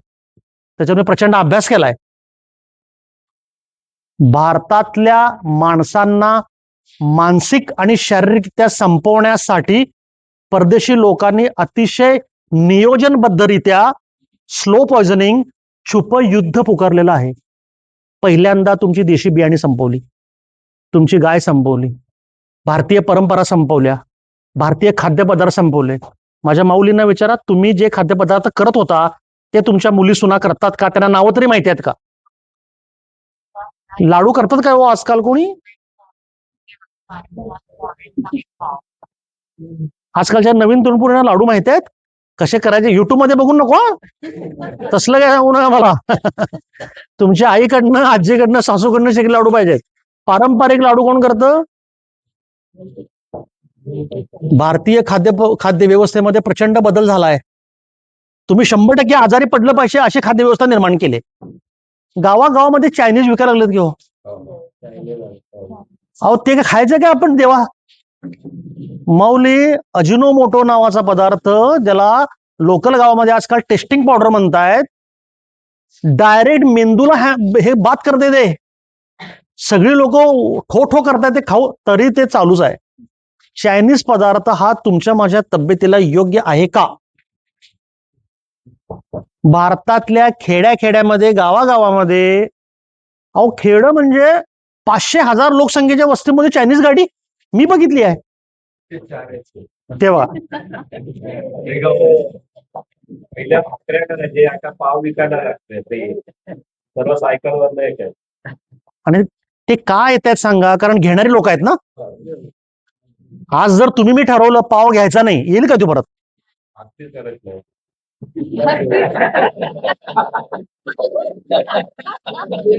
गुरुदेव दत्त. खरं आहे, खरं आहे. आपली खाद्य व्यवस्था बिघडली मित्रांनो, तिथून आपण सगळे बिघडलो. आता पुन्हा मी पहिल्यांदा जे सुरू केलं भाषण तिकडे येतो. तुमच्या माझ्या तब्येती बिघडवण्याचं कारण हे आपल्या खाद्य व्यवस्थेमध्ये आहे. आणि आपली खाद्य व्यवस्था आपल्या शेतावर अवलंबून आहे. तिथं आपण रसायन घातलंय, आपली खाणी विषारी केलेत, आपलं शरीर, आपलं मन, आपले विचार, आपली कृती सगळं विषारी झालेलं आहे. विचार करून सांगा. भारतीय संस्कृतीमध्ये, अध्यात्मामध्ये आपल्या सर्व संत परंपरेमध्ये सांगितलंय, आपणही ऐकलंय आपल्या घरच्यांच्याकडून, मोठ्यांच्याकडून, ज्या पद्धतीचं अन्न आपण खातो त्या पद्धतीचं शरीर आणि विचार आपले होतात. बरोबर? सध्या तुम्ही जे खाताय त्याच्यामध्ये सात्विकता शिल्लक आहे का? इथून सुरुवात. आपल्या कुठल्याही अन्नामध्ये सात्विकता शिल्लक नाही. आज माझ्या माता मौली आहेत आदरणीय. कुठलाही देवाचा प्रसाद, सत्यनारायणची पूजा जरी असेल तर त्या दिवशी शिरा कसा होतो? कधीतरी देवाचा प्रसाद करताना जत्रेमध्ये, यात्रेमध्ये, मंगल कार्यामध्ये तिखट मीठ कमी पडते का हो? बरोबर पडते की नाही? प्रसादाची चव घेतो आपण, देवाला समोर ठेवल्याशिवाय चव घेत. मग चव घ्यायची नाही तर तुम्ही ज्या विश्वासानं, ज्या श्रद्धेनं, ज्या प्रेमानं, ज्या आदरानं जेवण करताय, फोडणी घालताय, ते कधी चुकतं? अध्यात्मिकता आहे, लक्षात घ्या. कारण तुम्ही ते करत असताना भगवंताचं स्मरण ते तुमच्या हृदयामध्ये आहे, ती भावना तुमच्या हृदयामध्ये आहे, मी आज हे देवासाठी करते आहे, चुकत नाही. तो विश्वास, ती श्रद्धा भगवंत तुमच्या हातातून ते टाकत असतं. हिंदू शास्त्रामध्ये अन्नपूर्णेची पूजा करतात. हिंदू शास्त्रामध्ये लग्नामध्ये जी मुलगी तिच्या सासरी जाते तिला अन्नपूर्णेची मूर्ती, त्याचं कार्य ते आहे, अध्यात्म आहे ते. कारण ते अन्नपूर्णेची मूर्ती देतात याचा अर्थ तू अन्नपूर्णेचं स्मरण करून ज्या घरामध्ये जाणार आहेस त्या घरच्यांचं पालन पोषण चांगलं होण्यासाठी तुला ही अन्नपूर्णा प्रसन्न होऊ देत, आशीर्वाद देऊ देत. हे शास्त्र आहे, हे अध्यात्म आहे. त्याच्या मागे देवाचा प्रसाद कधीही बिघडत नाही. आणि सत्यनारायणच्या पूजेला जो आपण शिरा करतो तसा शिरा वर्षभर होत नाही, परत तशी चवच होत नाही. कारण तुमचं मन, तुमचं प्रेम, तुमची श्रद्धा त्या शिऱ्यामध्ये उतरलेली असते. त्याला म्हणतात व्हायब्रेशनल एनर्जी. आता सायन्स, क्वांटम फिजिक्स, ज्यांना देव आवडत नाही त्यांच्यासाठी दोन्ही आहे ते. तुम्ही कुठलं पण सांगा, मी सांगतो.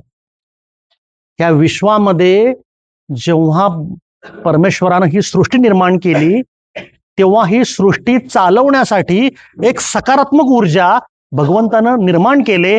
अक्षय अनंत न संपणारी ऊर्जा आहे, त्याला म्हणतात वैश्विक ऊर्जा. ती वैश्विक ऊर्जा जी आहे, ती वैश्विक ऊर्जा हे सगळी पृथ्वी चालवती आहे. तुमचं माझं जगणं त्या ऊर्जेवर अवलंबून आहे. तुमची शेती पण त्यावर अवलंबून आहे. वैश्विक ऊर्जा जी ईश्वर निर्मित आहे ती ऊर्जा तुम्हाला आम्हाला जगण्यासाठी सहाय्य करते. पण त्या ऊर्जेविषयी आपल्याला माहिती नाही, आपण कुठं शिकलो नाही, आपल्याला काहीच माहिती नाही. कॉस्मिक एनर्जी म्हणतात त्याला, काही लोकांनी ऐकलं असेल. वैश्विक ऊर्जा म्हणजे कॉस्मिक एनर्जी, क्वांटम फिजिक्स, अणुरेणूतून एक सकारात्मक ऊर्जा वातावरणामध्ये असते. ती ऊर्जा हे सगळं चालवते आहे. त्याच्यावर तुमचा माझा विश्वास नाही. निसर्ग म्हणजेच भगवंत आणि भगवंत म्हणजेच निसर्ग. त्या ऊर्जेला तुम्हाला स्वतःला अलाइन करावं लागतं, त्या ऊर्जेबरोबर तुम्हाला एकरूप व्हावं लागतं. नंतर आयुष्यामध्ये कसलाही प्रॉब्लेम शिल्लक राहत मी झालेलो आहे. आणि मी जे काम करतोय ते सगळं कॉस्मिक एनर्जीच्या बेसवर आहे, वैश्विक शक्तीच्या बेसवर आहे. तेच अध्यात्म आहे. आज लोक मला विचारतायत, आत्ताच माझे मित्र महाजन साहेब बोलता बोलता आजच पहिल्यांदा भेटलो आम्ही, मला म्हणाले तुमची भरपूर धावपळ होत असेल, पळापळ होत असेल हे कामात. म्हणलं होते, आता काय केली तर पाहिजे. दररोज नवीन गाव, दररोज नवीन ठिकाण, दररोज नवीन पाणी, दररोज नवीन जेवण, दररोज नवीन माणसं, दररोज नवीन श्वास. तुमची तब्येत बिघडत नाही का असं लोक विचारतात मला. मी अहंकार म्हणून नव्हे पण अभिमान म्हणून सांगतो, गेल्या 10 वर्षामध्ये मी 12.5 लाख किलोमीटर प्रवास केलाय. किती? 12.5 लाख किलोमीटर प्रवास केलाय, सेल्फ ड्रिव्हन. माझ्याबरोबर बंधुतुल्य आमचे सौरभ आहेत, ते कामात असतात, ते कधी असतात कधी नसतात, कधी मी एकटाच असतोय. 12.5 लाख किलोमीटर महाराजांनी माझ्याकडनं प्रवास करून घेतलाय स्वतः गाडी चालवून. ही माझी 8वी 9वी गाडी आहे. गाडी 2-3 लाख होते देऊन टाकतो, झालं 2.5 लाख झालीच गाडी 2 वर्षात. पण ह्या सगळ्या प्रवासामध्ये भगवंताची कृपा, वैश्विक शक्ती काय आहे ते तुम्हाला सांगतोय मी. एवढ्या प्रवासात मी कधीही बाटलीतलं पाणी पित नाही. मी नॉर्मल पाणी पाहिजे मला बाटली बिटली काय नको. जे मिळेल ते अन्न खायचं, नाही मिळेल तर नाही मिळालं. कधीही तब्येत बिघडली नाही. आहे ना गंमत. आपण एकदा कुठं जरा शिर्डीवेला जाऊन आलो तर लगेच एक प्रवास झालाय खूप, जरा झोपायला पाहिजे. दररोज 500-1000 किलोमीटर प्रवास करतो मी दररोज. 550 किलोमीटर ट्रॅव्हल करून रात्री आलो मी. आज परत झालं, मी 6 वाजता स्टार्टर मारणारच, निघालोच. आज परत 400 किलोमीटर प्रवास आहे पुढे. उद्या वेगळा कार्यक्रम आहे. हे माझं कौतुक नाहीये बरं का, मी तुम्हाला वेगळं सांगतोय ते समजून घ्या, की ही वातावरणातली एनर्जी तुम्हाला सहाय्यभूत करत असते, सपोर्ट करत असते.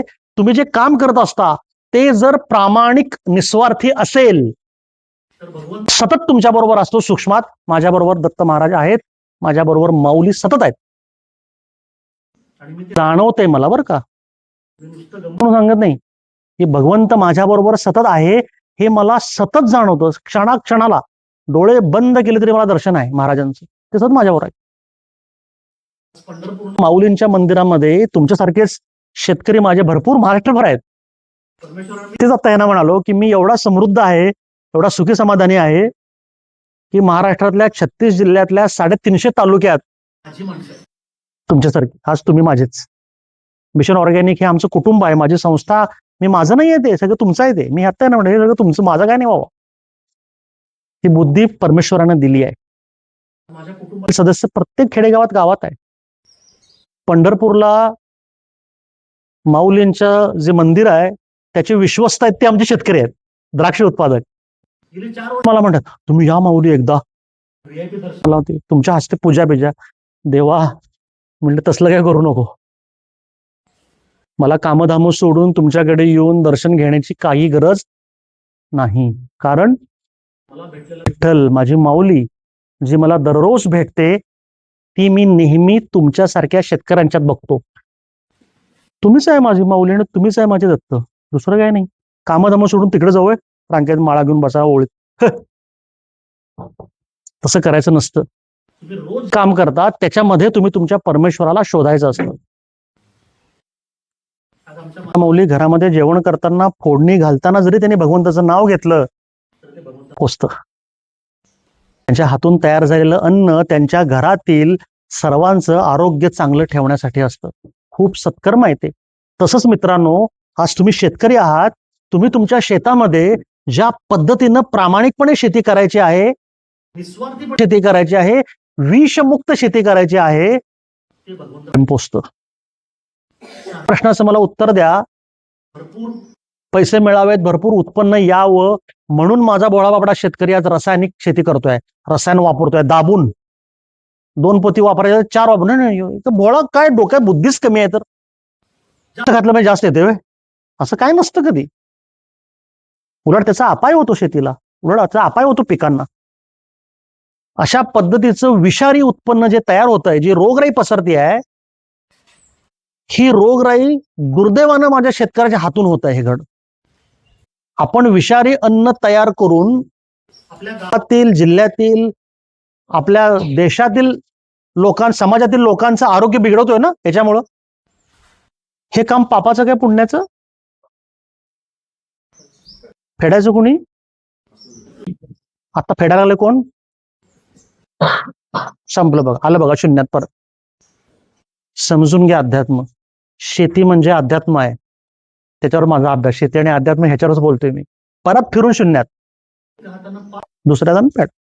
कोण शेतकरी माझा आनंदी सुखी समाधानी आहे. कोणीही नाही. सत्कर्म कधी करायचं आयुष्यात आपण, कधीच नाही. जुन्या काळामध्ये ज्या पद्धतीची शेती भारतामध्ये होती त्या पद्धतीची शेती आता सुरू आहे सध्या. संपलं. परत सांगतो, बियाणे मोडली, गाय संपवली, नांगर आता शोला ठेवलेत, फक्त चकचकीत पॉलिश बिलिश लावून ठेवलेत. त्याचा पण दिखावा सगळ्यात. पण समजून घ्यायला पाहिजे, लाकडी नांगरानं नांगरली जाणारी सुंदर शेती आज 50, 60, 70 HP चे ट्रॅक्टर लावावे लागतायत. कसा वेगळा प्रवास आणि कसं काय झालंय. थांबायचं सांगा मला. बरोबर. नाही म्हणजे वेळेचं मी बोलत राहणार असं फक्त मला टायमिंग सांगा मी तसं थांबतो. नाही तुम्ही लंचला थांबायचं आहे 40-45 मिनिट्स आपला ती एक आपण खरं ना. मी बोलत राहतो मी भान नसणार तुम्हाला भूक लागली सांगा. आणि महत्वाचं तुम्हाला कंटाळा आला तर सांगा म्हणजे आवडत नसेल सांगा.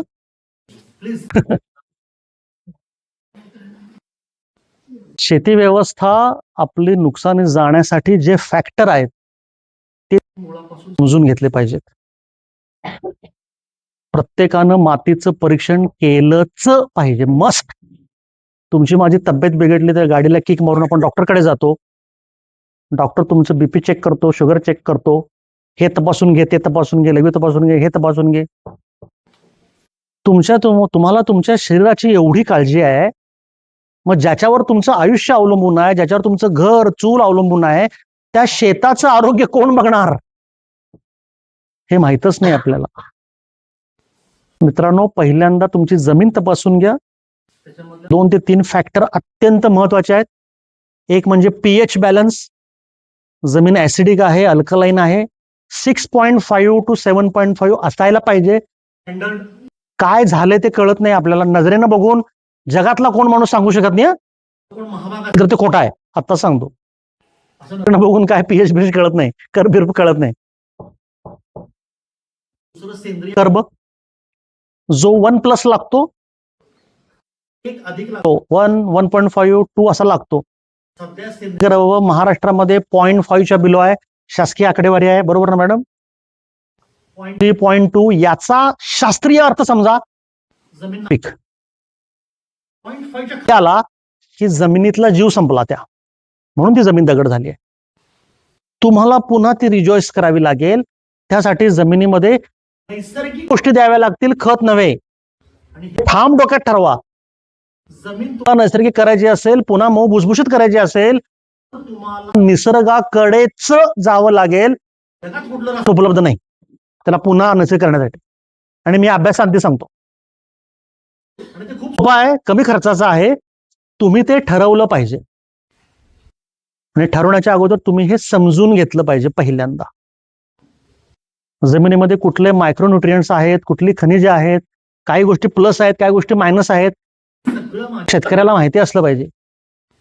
मगाशी जे बोललो जिओग्राफिकल इंडेक्स, याचा अर्थ तुम्ही ज्या भागामध्ये राहतात तिथली परंपरा शेतीची काय याचा थोडा अभ्यास केला पाहिजे. काही जुनी जाणती लोक आहेत, गव्हर्नमेंटकडे ह्या सगळ्याच्या नोंदी आहेत. जी लोक अभ्यासू आहेत, जी कृतीशील आहेत, प्रयोगशील आहेत, अशा लोकांनी, कृषी विभागामध्ये सुद्धा काही शहाणी माणसं, चांगली माणसं आहेत, त्यांच्याकडे जावा. गव्हर्नमेंटमध्ये डेटा आहे. जुन्या काळी तुम्ही रायगड जिल्ह्यामध्ये ह्या अलिबाग तालुक्यामध्ये 50 वर्षापूर्वी काय काय होतं, काय काय पिकत होतं, माझ्या माहितीनुसार इकडे कडधान्य चांगली येत होती. कडवावाल कडधान्य तर चांगली येत होती. ह्या भागामध्ये तेल बिया सुद्धा चांगल्या येत होत्या. माझ्याकडे अखंड भारताचा डेटा आहे, मी आणला, माझा अभ्यास म्हणून ते आणलेला आहे. तुमच्या भागातला भात वेगळा आहे, सफेद कांदा तुमच्या रायगड मधला वेगळा आहे, कलिंगड टरबूज कलिंगड इकडे चांगलं येतंय, हा आता येत नाहीये. आता हे बघा, आता हे बोलताना आलेली गोष्ट, आधी येत होतं, आता येत नाही. बरोबर, तुम्ही खरं सांगितलं. पण याच्यावर तुम्ही विचार केला का की पहिल्यांदा येत होतं तेव्हाची कंडिशन काय होती आणि आता येत नाही त्याची कंडिशन काय आहे. मग अशा दादांनी सांगितलेला प्रश्न, कंपन्यांचं प्रदूषण म्हणजे औद्योगिकरण. आज औद्योगिकरणामुळे एकतर हवा प्रचंड दूषित झालेली आहे. तुमच्या पट्ट्यामध्ये प्रचंड मोठ्या कंपन्या आहेत, स्टील कंपन्या आहेत, काही कंपन्या आहेत, सॉरी काय केमिकल कंपन्या आहेत, त्यांचं प्रदूषण आणि जमिनीतील पाण्याचं प्रदूषण सगळ्यात मोठं. आज पाण्याचे पीएच बिघडलेले आहेत सगळे. कंपन्या त्याच्यावर काम करतायत, मला सुद्धा बोलवणे आलेत काहीतरी उपाययोजना करण्यासंदर्भात. वेळ नाही आहे खरं सांगायचं, कारण माझी प्रायोरिटी, माझा प्राधान्यक्रम हा तुम्ही लोक आहात. शेतकरी तो माझ्यासाठी पहिला, कंपनी नाही. कारण मला माझ्या शेतकऱ्याला निसर्गाकडे न्यायचं आहे. मस्त आहेत, त्यांना काही टेन्शन नाही आहे. माझी असलेली ही लोक आहेत.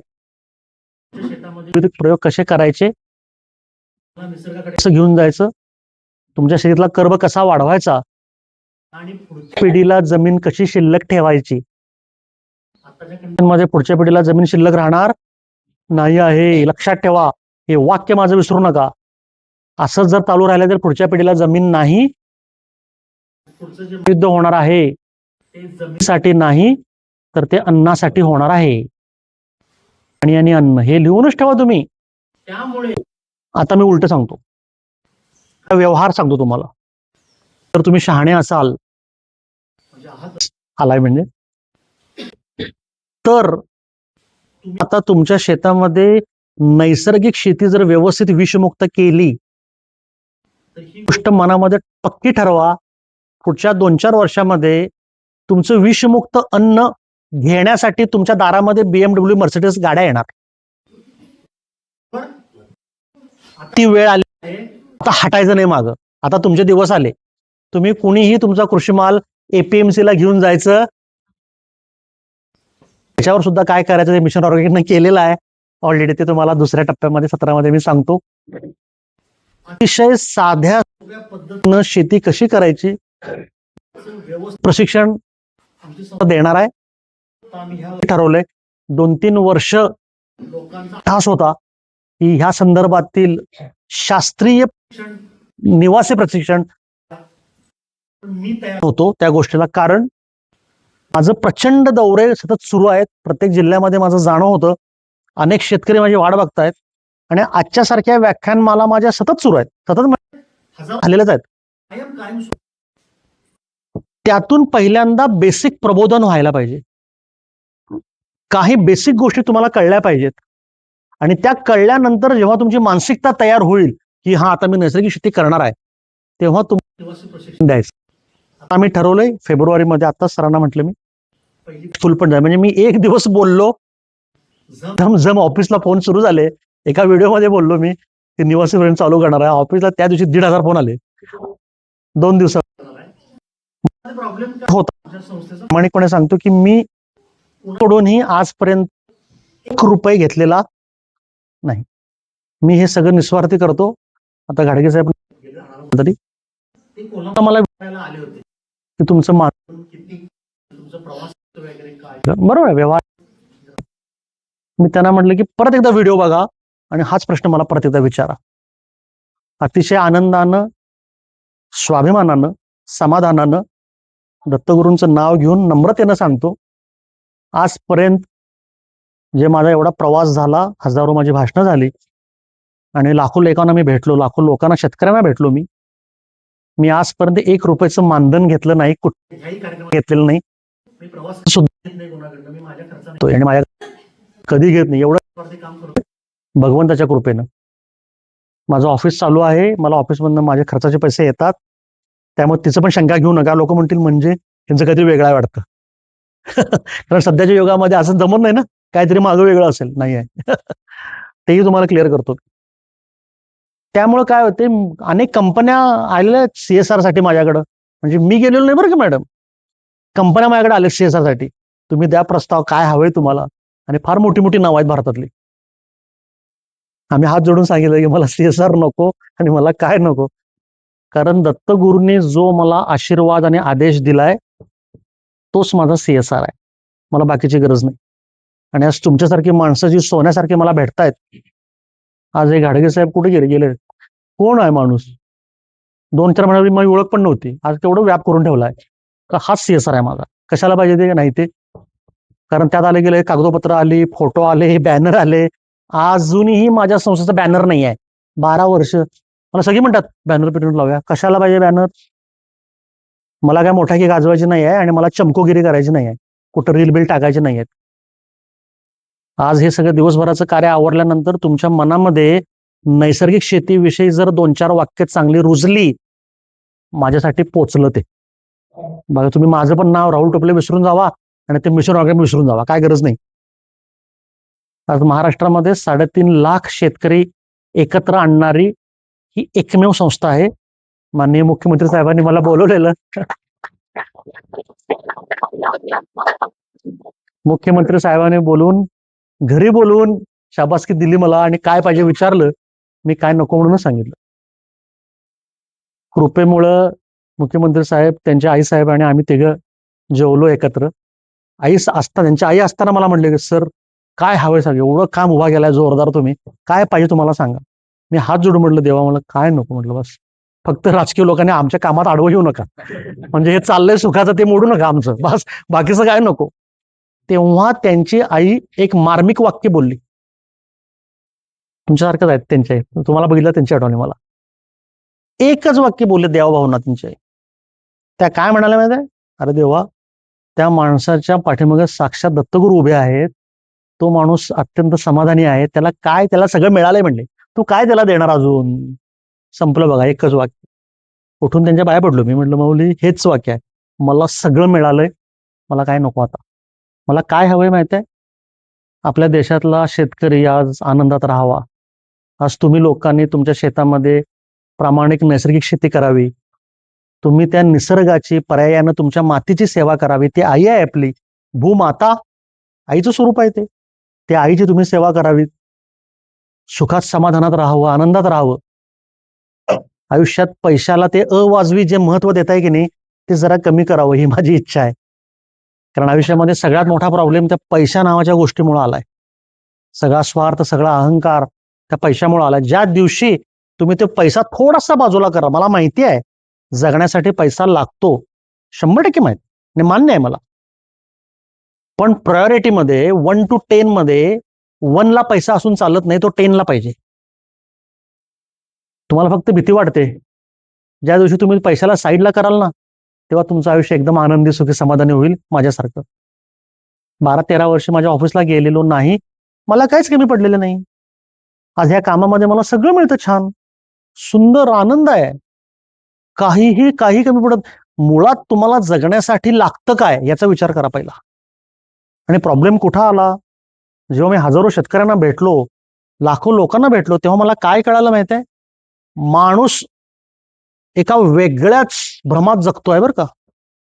आणि त्याला जगण्यासाठी अत्यावश्यक गोष्टीपेक्षा उगाच भरपूर गोष्टी पाहिजे आहेत व्हर्च्युअल. आणि त्यातलं अध्यात्म असं सांगतं, माझं निरीक्षण असं सांगतं, चुकलं तर लगेच माझा कान पकडा तुम्ही, खरोखर पकडा. अनेक गावामध्ये जाऊन बघितलं मी, लोक असमाधानी आणि प्रॉब्लेम मध्ये असण्याचा अर्थ आणि का आहेत माहितीये का. एका खेडेगावामध्ये समजा आहो आपण, शेतकरी कुटुंब आहे, सगळं चाललंय, मोटरसायकल आहे त्याची, तुझं काम धाम 2 टाइम जेवतोय खातोय, छप्पर आहे, मुलं बाळ शिकतायत, आरोग्य चांगलं आहे, सगळं छान चाललंय. गावामध्ये कोणीतरी बुलेट घेतली, तर मला बुलेट पाहिजे, त्यानं बुलेट घेतलं, मला बुलेट पाहिजे. आता हे जे स्प्लेंडर आहे का चाललंय सुखात बरं काय, 2-2.5 लाखाची बुलेट आणली बघा, कर्ज काढलं बघा. गावात कोणीतरी बोलेरो आणली, स्कॉर्पिओ आजकाल नवीन स्कॉर्पिओ आणली, झालं बघा, ह्याला गाडी पाहिजे. गावात कोणीतरी घर बांधायला काढलं, तर ह्याची बायको कुरकुराला चालू खोचरा. आपण किती दिवस राहायचं जुन्या घरात, आपण किती, आपल्या गरज आहे का, तुम्हाला गरज आहे का त्या गोष्टीची. नाही. आजकाल पहिल्यासारखं पाहुणे घरामध्ये राहायला येतात का माऊली, येतात. मामाच्या गावाला वगैरे मुलं जातात आजकाल, संपलं ते, विसरा आता ते सगळं. पुस्तकात वाचायचं, पिक्चर मध्ये बघायचं, ते संपलं. हो, भारतातल्या परंपरा संपवल्या सगळ्या आपण. किती छान होतं सगळं, मी जात होतो मामाच्या गावी, किती मस्त मजा होती, अजूनही त्या आठवणी आहेत. आता आमची पूर्ण मामा कुठं आणि गाव कुठलं आणि काय कुठलं. ह्या अनावश्यक गोष्टींसाठी आपण अनावश्यक पैसा बॉरो करतो, कर्ज काढतो, आणि तो कर्ज काढलेल्या पैशाचा हप्ते कुठनं येणार, कुठनं भरायचे. शेतकऱ्याचं बोलतोय मी. एक तर जागा विकून, किंवा बाहेरच्या पट्ट्यामध्ये जागा विकण्याचं प्रमाण कमी आहे कम्पेरेटिव्ह तुमचं इकडे इंडस्ट्रियल म्हणून. लोकांना हप्ता जास्त आला म्हटलं की असं वाटतं की मग शेतात भरपूर उत्पन्न यायला पाहिजे, शेतातून पैसे यायला पाहिजेत. कसे येतील,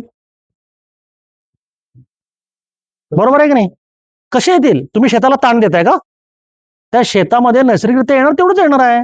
आणि मग म्हणायचं काय आजकाल शेती परवडत नाही, उत्पन्नच येत नाही आहे. अरे भाऊ, तू नको ते उपद्व्याप करून ठेवलायस, तुझे हप्ते भरायचे आहेत म्हणून तू शेताला दोष देतोस. उत्पन्न, ते उत्पन्न व्यवस्थित येतं. आणि ह्यातलं अजून मला कळलेलं अध्यात्म, अनेक ठिकाणी मी निरीक्षण करतोय आणि अभ्यास करतोय याच्यावर, कारण मी अध्यात्म मार्गी असल्यामुळे. तुम्ही मला सांगा, ज्येष्ठ लोक आहेत, आज सगळे आहेत, बऱ्याच लोकांच्या कपाळाला टिळा आहे, म्हणजे अध्यात्मातले असं म्हणूया आपण. गुरुदेव दत्त. माणसाना प्रारब्ध आणि कर्म हे खरं आहे का खोटं आहे? आपण जन्माला आल्यानंतर पाठीमागून आपण पाठीमागच्या जन्मातून काय काय काय काय घेऊन येतो हिशोब. ज्या घराण्यामध्ये आपण जन्म घेतो त्या घराण्याचा कुलाचार, त्या घराण्यातील सगळ्या गोष्टी, ते गोत्र हे कंटिन्यू होतं अध्यात्म म्हणून. त्या सगळ्या चांगल्या वाईट गोष्टी आणि तुम्ही तुमच्या आयुष्यात जगत असताना केलेली सत्कर्म किंवा चुकीच्या गोष्टी, पुण्याच्या गोष्टी किंवा पापाच्या गोष्टी. शेतकरी गावामध्ये, मी ग्रामीण भागातलं बोलतोय, मी सगळ्यांचं मिळून बोलतोय. ग्रामीण भागामध्ये, गावामध्ये सोसायट्यांची राजकारण जी महाराष्ट्रामध्ये प्रचंड फेमस आहेत, गावागावामध्ये गट तट, पक्षीय राजकारण, घरामधली भांडणं, पहिला आई बाबावर भांडायचं, नंतर बायकोवर भांडायचं, नंतर भावाभावामध्ये भांडायचं, कोर्ट कचेऱ्या, पोलीस केस, आणि आता गेल्या 10 वर्षात महाराष्ट्रातला लागलेली कीड म्हणजे बायकांच्या भानगडी गावातल्या प्रचंड सुरू आहेत, प्रचंड. कारण मोबाईल आणि टीव्ही, सुंदर सिरियल सुरू आहेत ना आपल्याकडे. एकाही सिरियलमध्ये एक बायको नसते हो, हे आपल्याला दाखवतात आणि हे आपण बघतो आणि ते आपण आचरणात आणतो. लक्ष, हे सिरियस आहे बरं का, हे मी अभ्यास करतो या गोष्टीचा.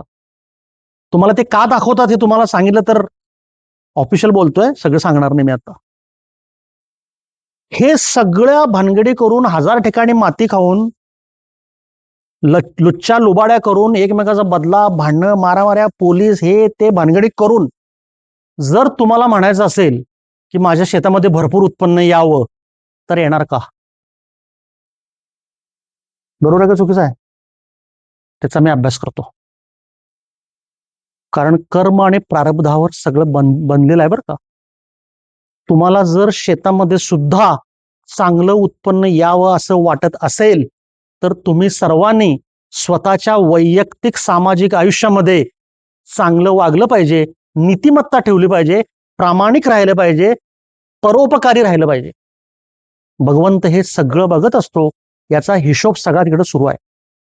1000 ठिकाणी माती खायची आणि माझ्या रानात चांगलं येऊ शकत नाही. मी हे उदाहरणादाखल पटवून दिलेलं आहे लोकांना. तू काय काय भानगडी केलास, हे रानात हे झालं बघ, खलास. कालचं उदाहरण एक जबरदस्त आहे, चिपळूणचं. आता सरांशी बोललो मी, ते तुम्हाला सांगतो. थोडं मध्यंतर घेऊया, थोडंसं माझ्या घशाला घ्यावं लागले.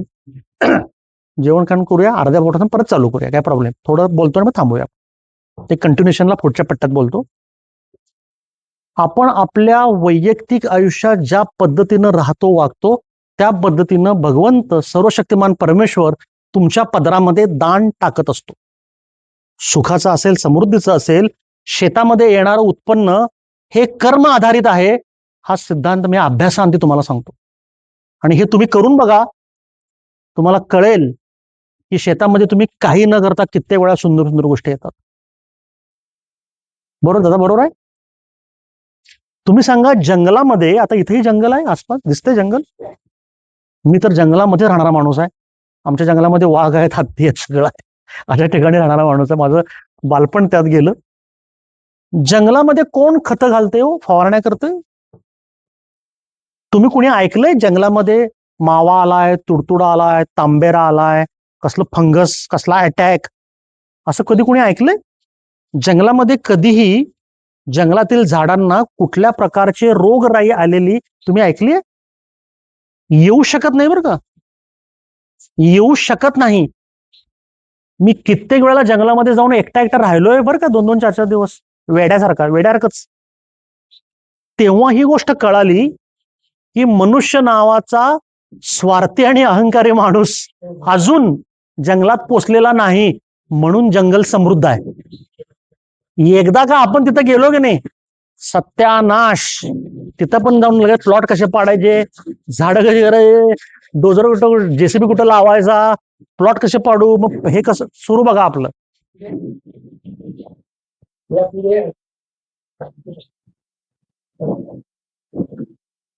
निसर्ग निसर्ग तुम्हाला शिकवतो बरं का सगळ्या गोष्टी. निसर्ग तुम्हाला सांगतो सगळ्या गोष्टी. तुम्हाला त्या ऐकता आल्या पाहिजेत. तुम्ही निसर्गामध्ये जाल तेव्हा तुम्हाला प्रचंड गोष्टी निसर्ग सांगत असतो. परत सांगतो, कॉस्मिक एनर्जी, वैश्विक शक्ती, प्रचंड शांतता असते. आपल्याला डोळे बंद करून 5-10 मिनिटं बसायला हवं. आपण बसू शकतो का? तुम्ही सांगा, सगळी इथं असलेली दिवसातील 5 मिनिटं कोण डोळे बंद करून बसू शकतं किंवा बसतं? कळलं का कसलं जगणं जगतोय आपण? आपण स्वतःसाठी 5 मिनिटं देऊ शकत नाही. अत्यंत महत्वाची 5 मिनिटं आहेत बरं का ती. आपल्या परंपरेमध्ये ध्यानधारणा सांगितली आहे ना, मेडिटेशन सांगितलंय. आज परदेशी लोक येऊन कंपन्यांच्या मध्ये शिकवतात मेडिटेशन. मॅडम बरोबर का चुकीचं आहे? विचारा. लेबल आहे JSW, मोठी कंपनी आहे ती देशातली. प्रचंड परदेशी लोक येऊन आपल्याला योग कसा करायचा शिकवत आहेत, ध्यानधारणा कशी करायला शिकवत आहेत. हे सगळं आपलंच आहे आणि आपल्याला माहिती नाही. तुम्हाला घड्याळ लावून 5 मिनिटं डोळे बंद करून बसता यायला पाहिजे आणि प्रत्येकानं बसलं पाहिजे. मेंटल फिजिकल डिटॉक्स, मन आणि शरीरामध्ये असलेलं विष, विचारांचं विष, नकारात्मक ऊर्जा ही तुम्हाला तुमच्या शरीरातून, मनातून काढता आली पाहिजे. निसर्गात गेल्याशिवाय ते शक्य नाही. निसर्ग सगळं करतो आणि ते डिटॉक्स करायसाठीच घरामध्ये गाय होती, जिला आम्ही दिली कसायाकडं, परवडत नाही म्हणून. त्या गायीच्या संपर्कात, सहवासात, स्पर्शामध्ये तुमच्या अंगातली सगळी नकारात्मकता ती गाय स्वतःकडे ओढून घेत होती. म्हणून मी वारंवार म्हणतोय की भारतीय परंपरा संपवायचं काम सुरू आहे. आणि मित्रांनो, तुमची आणि माझी ही जबाबदारी आहे, माझी एकट्याची नाही, ही तुमची पण जबाबदारी आहे की भारतातली ही परंपरा आपण पुन्हा सुरू केली पाहिजे, पुन्हा उज्ज्वल केली पाहिजे. तुमच्या माझ्या शेतामध्ये पुन्हा आपल्याला नैसर्गिक शेती केली पाहिजे, निसर्गाला जवळ केलं पाहिजे आणि तो निसर्ग तुम्हाला सगळं शिकवतो, सांगतो. मी स्वतः शेतकरी नाही, बोललो ना पहिलं वाक्य, मी शेती शिकलेलो नाही, माझा शेतीला अनुभव नाही. मग मी शेतीविषयी एवढं का बोलायला लागलोय? मला हे निसर्गानं शिकवलं. लक्षात घ्या, मला हे एनर्जीनं शिकवलं. आजपर्यंत माझं कुठलं, आता माझ्या हातात काय आहे का बाबा कागद बिगद, काय मी कुठं वाचून बोलायला लागलो, पॉईंट बिंट बघायला लागलो का खाली मी मोबाईलवर, हा मुद्दा तो मुद्दा, मी फ्लो मध्ये बोलतोय ना. हा जो फ्लो आहे ना, तो भगवंत आणि तो निसर्ग तुम्हाला देतो आणि तोच फ्लो तुम्हाला शेती करताना सुद्धा भगवंत निसर्ग देतोय. तुम्ही ते ऐकत नाही, कारण डोक्यामध्ये तुमच्या काहीतरी वेगळंच भरलंय. लागवड घातल्यावर शेती होत नाही. एखाद्या घागरीत जर पाणी भरलं असेल आणि वरनं पाणी ओतलं तर त्यात जाईल का ते? त्याच्यात घागर रिकामी लागते. आता आपलं असं झालंय, प्रचंड काही गोष्टी आपल्याकडे आधीच भरलेल्या आहेत डोक्यात, त्याच्यामुळे वरनं आपण काय सांगाल ते आत जातच नाही ना, कळतच नाही ते आपल्याला. हा, आणि ते अहंकाराचं एक जबरदस्त झापड आपल्या डोळ्यासमोर विचारांच्या मध्ये, मनामध्ये असते. दुसऱ्या गोष्टी आपण ऍक्सेप्टच करत नाही. पहिल्यांदा तुम्हाला हे ठरवावं लागेल की मला नैसर्गिक शेती शिकायची आहे, नैसर्गिक शेती करायची आहे. आणि ज्या दिवशी तुम्ही ते ठरवाल मनापासून, तुम्ही गंमत बघा मित्रांनो, त्या दिवसापासून तुम्हाला नैसर्गिक शेती संदर्भातील सगळ्या गोष्टी ऑटोमॅटिक जवळ यायला लागतील. आजकाल मोबाईलवर तुम्ही एखादी गोष्ट सर्च मारली, तरुण मुलं मुली दिसत आहेत, त्यानंतर ऑल्गॅरिदम मध्ये ते सारखं येते ना, तुम्हाला येतं ना. एखादं काय कपडे बघितले, बूट बघितले की सारखं त्याचे ऍड सुरू होतात, त्याला म्हणतात ऑल्गॅरिदम. तसं निसर्गामध्ये, एनर्जीमध्ये एक ऑल्गॅरिदम आहे. तुम्ही एखाद्या गोष्टीचा विचार केला शांतपणे, तर त्या विचारा संदर्भातील सहाय्य करणाऱ्या अनेक गोष्टी भगवंत, निसर्ग, ती एनर्जी तुमच्या पर्यंत पाठवत असतो. तुम्ही विचार केला होता आणि नैसर्गिक शेती करायचा, भेटलो की नाही मी तुम्हाला? कुठला माणूस मध्य प्रदेशमध्ये शेती करायला, मध्य प्रदेशमध्ये, कसं काय भेटला मला तो? त्यांनी फक्त विचार केला की मला नैसर्गिक शेती करायची आहे, भगवंतांना भेटवलं. आपण का मी कुठे जाहिरात केले? माझी एकही जाहिरात नाही. महत्वाचं म्हणजे माझं एकही जाहिरात नाही, टेम्पलेट नाही, काय नाही, काय नाही, पॅम्पलेट सुद्धा नाही माझं. आज का तुम्ही एवढी लोक आलाय? का आज आमच्या मित्रांना वाटलं मला इथं बोलवावं, का तो माणूस इथनं कोल्हापूरपर्यंत मला भेटायला आला, का धडपड केली. कारण त्याही माणसाला वाटतं की ह्या भागातील लोकांना हे नैसर्गिक शेतीचं ज्ञान मिळावं. हे जेव्हा जेव्हा त्यांना वाटलं तेव्हा त्यांना माझा व्हिडिओ ऑटोमॅटिक बघायला आला. त्यानंतर त्यांनी फोन, बघा कसं जुळत आलं ते. आलो की नाही आज शेवटी मी इथं. आज भेटला की नाही तुम्ही सगळे. म्हटला तर हे अध्यात्म, म्हटलं तर हे एनर्जीचं अलाइनमेंट आहे. एनर्जीची जी लोक सायन्सची आहे त्यांना कळेल एनर्जी अलाइनमेंट म्हणजे काय.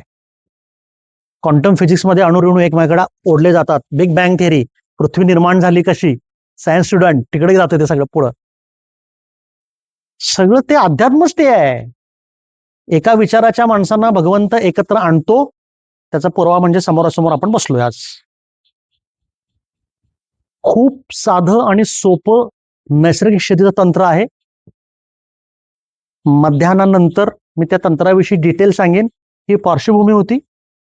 तुमची रासायनिक शेती निसर्गाकडे कशी न्यायची, कुठल्या माध्यमातून न्यायची, त्याला खर्च काय येणार आहे का, अजून काय होणार आहे का, आणि त्याचे टेस्टिमोनियल्स म्हणजे असं कोणी कोणी केलंय या संदर्भातील काही उदाहरणासह मी तुम्हाला डिटेलिंग मध्यंतरानंतर सांगतो.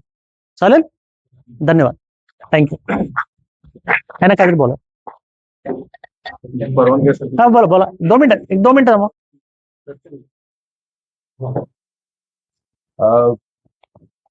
सरांनी माझा परिचय करून दिला तुम्हाला की लिहिलेलं पण आहे. मी एका मोठ्या कंपनीमध्ये नावाच्या कंपनीमध्ये असिस्टंट जनरल मॅनेजर